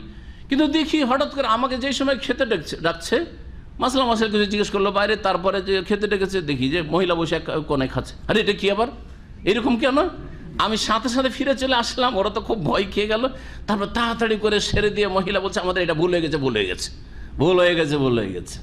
এটা সকাল থেকে বন্ধ করা উচিত ছিল, প্রথম থেকে বন্ধ করা উচিত ছিল। শুধু আমার ভয় অথবা কারো ভয়ে বন্ধ করেন, আল্লাহর ভয়ে বন্ধ করেন হারাম কাজ। এইরকম বিয়েতে যাবেন না, আগে থেকে যদি জানেন, আগে থেকে যদি আপনার জানার থাকে, অথবা সেখানে গিয়ে জানলে যে এইরকম কাজ হচ্ছে, ওরা একসাথে মহিলা পুরুষ বসিয়ে খাওয়াচ্ছে, সেখান থেকে কেটে পড়েন। গান বাজনা হচ্ছে, সেখান থেকে কেটে পড়েন, যদি সংশোধন না করতে পারেন তাদের। তাহলে এই হচ্ছে ফালা তাকুদু মাহুম, তাদের সাথে বসিও না, হাত্তা ইয়াখুযু ফি হাদিসিন গায়রি, যতক্ষণ পর্যন্ত অন্য কোনো আলোচনায় তারা লিপ্ত না হয়েছে, ব্যস্ত না হয়েছে। ইন্নাকুম ইযাম মিসলুহুম, তাদের সাথে পাপের জায়গায় বসে যাও, তাহলে তোমরাও নিঃসন্দেহে তাদের মতো হয়ে যাবে, তাদের দলে সামিল হয়ে যাবে। জি, তাদের মতো পাপী হয়ে যাবে। টেবিলে বড় বড় নেতারা খেতে বসে, আর মদের আসর চলে খাওয়া দাওয়ার সাথে। জি হ্যাঁ, জানেন না, জানেন না। একজন ওর মধ্যে মদ খায় না, বলছে কি করব, ওরা খাচ্ছে খাক, আমি খাবো না। বসা যাবে দাওয়াতে? হারাম, হারাম। একজন বড় প্রফেসর, সৌদি আরবের ইউনিভার্সিটির বাংলাদেশি প্রফেসর, আমেরিকায় থাকে তাদের লোকেরা, অনেকে আত্মীয় স্বজন বা তারাও থাকে হয়তো, আমাকে সরাসরি কয়েক বছর আগের ঘটনা বলছে যে বড় বড় মন্ত্রীরা বসে সবাই খাওয়া দাওয়া করছে, আর সবার সামনে মদ আছে, সবাই মদ খাচ্ছে, আমি শুধু, তার দাড়ি এই ছোট ছোট একটু দাড়ি, বলছে আমি শুধু মদ খাবো না। এই বসাটাই প্রথম জায়েজ নাই, এই মশলা আপনাকে জানতে হবে, এই বসাই জায়েজ নাই প্রথম। জি, আর যদি দেখেন যে এখানে মদ দেওয়া হচ্ছে, তাহলে সেখান থেকে উঠে পড়েন, কেটে পড়েন। আর ওই ছোট যে 1 ইঞ্চিরও দাড়ি না, আধা ইঞ্চির দাড়ি, ওটা নিয়ে বলছে যে আমার শ্যালক আমাকে নিয়ে গেছে মন্ত্রীদের সাথে বসাইতে, বলছে আরে তোমার দাড়ি নিয়ে সমস্যা, এটা কি দাড়ির পরিবেশ? এই দাড়ি রেখে তুমি ঝামেলা ফেলে দিছো আমাকে। আউযুবিল্লাহ। তার মানে এইসব মজলিসে বসলে কি করতে হবে? দাড়ি মুন্ডন করে সেভ করে আসতে হবে। বসাই হারাম এরকম মজলিসে, এরকম মজলিসে বসাই হারাম। মুসনাদ আহমদ একটি হাদিস আছে, সেই দস্তরখানে বসা হারাম যেই দস্তরখানে ইউদারু আলাইহাল খামর, যেখানে মদ পরিবেশন করা হচ্ছে। এই হাদিস থেকে যে কোনো মাসলা কিয়াস করেন, আর এই আয়াত থেকে নেন। ইন্নাল্লাহ জামিউল মুনাফিকিন ওয়াল কাফিরিন ফি জাহান্নাম আজমাইন, নিশ্চয় আল্লাহ রাব্বুল মুনাফিক এবং কাফের সকলকেই একত্রিত করবেন জাহান্নামে, সবকে এক জায়গায় জমা করে দিবেন। এই মুনাফিকরা কারা, এই একটি আয়াত দিয়ে শেষ করে দিব আজকের তাফসীর। আল্লাহ মুনাফিকদের কিছু বদ চরিত্র বর্ণনা করেছেন। আল্লাযীনা ইয়াতারাব্বাসুনা বিকুম, যারা তোমাদের ক্ষেত্রে ওঁত পেতে থাকে। তারাব্বাসা মানে প্রতীক্ষায় থাকা ক্ষয়ক্ষতির, ওঁত পেতে থাকা মানে কি? সুযোগে থাকা, যে কখন এদের ক্ষতি হয় বা ক্ষতি করা যায়, এটাকে বলা হয় তারাব্বুস। জি, এই আয়াতের তাফসীর শুরু করার আগে বলি যে আয়াতটির কথা ইঙ্গিত করলাম না যে সূরা আনআমে এই বিষয়টি এর আগে বর্ণনা করা হয়েছে, বললাম না? ওই আয়াতটি হচ্ছে আয়াত নম্বর 68, আয়াত নম্বর 68 সূরা আনআমের। তাতে কি রয়েছে? আল্লাহ রাব্বুল আলামিন ইরশাদ করেছে, ওয়াইযা রাআইতাল্লাযিনা ইয়াখুযুনা ফি আয়াতিনা ফাআরিদ আনহুম, যখন তুমি দেখবে ওই সব লোকদেরকে যারা আমার আয়াত সমূহ নিয়ে কি করে, খারাপ আলোচনা সমালোচনা করে, মন্তব্য করে, ফাআরিদ আনহুম, তাদের থেকে বিমুখ হয়ে যাও, তাদের থেকে কি হয়ে যাও? বিমুখ হয়ে যাও, যতক্ষণ পর্যন্ত অন্য কোনো আলোচনা শুরু না করেছে, আর না হলে তাদের দলে শামিল হবে। জি, ওই আয়াতটি বের করে আপনারা আমার তাফসীরটা শেষ হয়ে যাক, তারপরে যদি সময় থাকে তবে দেখে নেবেন। আল্লাযীনা ইয়াতারাব্বাসুনা বিকুম, যারা তোমাদের ক্ষেত্রে ওঁত পেতে রয়েছে বা প্রতীক্ষায় রয়েছে তোমাদের ক্ষয়ক্ষতির জন্য। ফাইন কানা লাকুম ফাতহুম মিনাল্লাহ, হে মুসলিমরা, আল্লাহর পক্ষ থেকে তোমাদের জন্য যদি বিজয় আসে। মুনাফিকরা কিন্তু দোদুল্যমান অবস্থায়, এইদিকেও সুবিধা নিতে চায় মুসলিমদের কাছ থেকে, আর কাফের থেকেও সুবিধা নিতে চায়। যদি আল্লাহর পক্ষ থেকে মুসলিমদের জন্য বিজয় চলে আসে, কালু তখন তারা বলে আলাম নাকুম মাকুম, মুসলিমদেরকে বলে এসে যে আমরা তো তোমাদের সাথে আছি, তোমাদের সাথে আমরা ছিলাম না, আছি তো সবসময় তোমাদের সাথেই, আলাম নাকুম মাকুম। ওয়াইন কানা লিল কাফিরিনা নাসিবুন, আর কাফেরদের যদি কিছু অংশ বিজয় হয়, হ্যাঁ নাসিবুন, সামান্য একটু কাফেররা গিয়েছে, এগিয়ে গেছে, কুফরি শক্তির যদি কিছু কিঞ্চিত পরিমাণ বিজয় হয়, কালু তখন তারা বলে কাফেরদেরকে আলাম নাস্তাহবিজ আলাইকুম, তোমাদের ক্ষেত্রে আমরা কি বিজয়ী ছিলাম না? মানে তোমাদের যে বিজয়টা হয়েছে মুসলিমদের উপর, আসলে মনের দিক থেকে আমরা তোমাদের সাথে আছি, কাফেরদেরকে বলে। মুসলিম বিজয় হলো মুসলিমদেরকে বলে যে দেখো তোমাদের সাথে আমরা আছি, কিন্তু হ্যাঁ এই জন্যই তোমরা জিততে পেরেছো। আবার যখন কাফেররা কিছুটা জিতে যায়, তখন কাফেরকে এসে বলে যে দেখো এই বিজয় কিন্তু আমাদের মুখ্য ভূমিকা আছে, আমরা না হলে তোমরা জিততে পারতে না, হ্যাঁ মুসলিমদেরকে প্রতিহত করতে পারতে না। ওয়ানামনাকুম মিনাল মুমিনিন, আর মুমিনদের থেকে তোমাদেরকে রক্ষা করিনি, মুমিনরা তোমাদেরকে চাটনি করে নিত, শেষ করে দিত, কিন্তু আমরাই রক্ষা করেছি, তাদের ভিতর খবর এনে আমরাই দিয়েছি তোমরাকে, বলে না মুনাফিকরা, কাফেরকে সে বলে। ফাল্লাহু ইয়াহকুমু বাইনাকুম ইয়াওমাল কিয়ামাহ, আল্লাহ পাক রব্বুল আলামিন সুবিচার করবেন তোমাদের মাঝে কিয়ামতের দিন। ওয়ালা ইয়াজআলাল্লাহু লিল কাফিরিনা আলাল মুমিনিনা সাবিলা, আর কখন আল্লাহ রব্বুল আলামিন কাফেরদের জন্য মুমিনদের ওপর কোনো রাস্তা রাখবেন না বিজয়ের অথবা নেতৃত্বের অথবা আখিরাতে। আল্লাহ পাক রব্বুল আলামিন কাফিরকে লাঞ্ছিত করবেন আর মুমিনকে বিজয় দান করবেন। ওয়া সাল্লাল্লাহু আলা নবিয়িনা মুহাম্মদ ওয়া আলা আলিহি ওয়া সাহবিহি আজমাইন।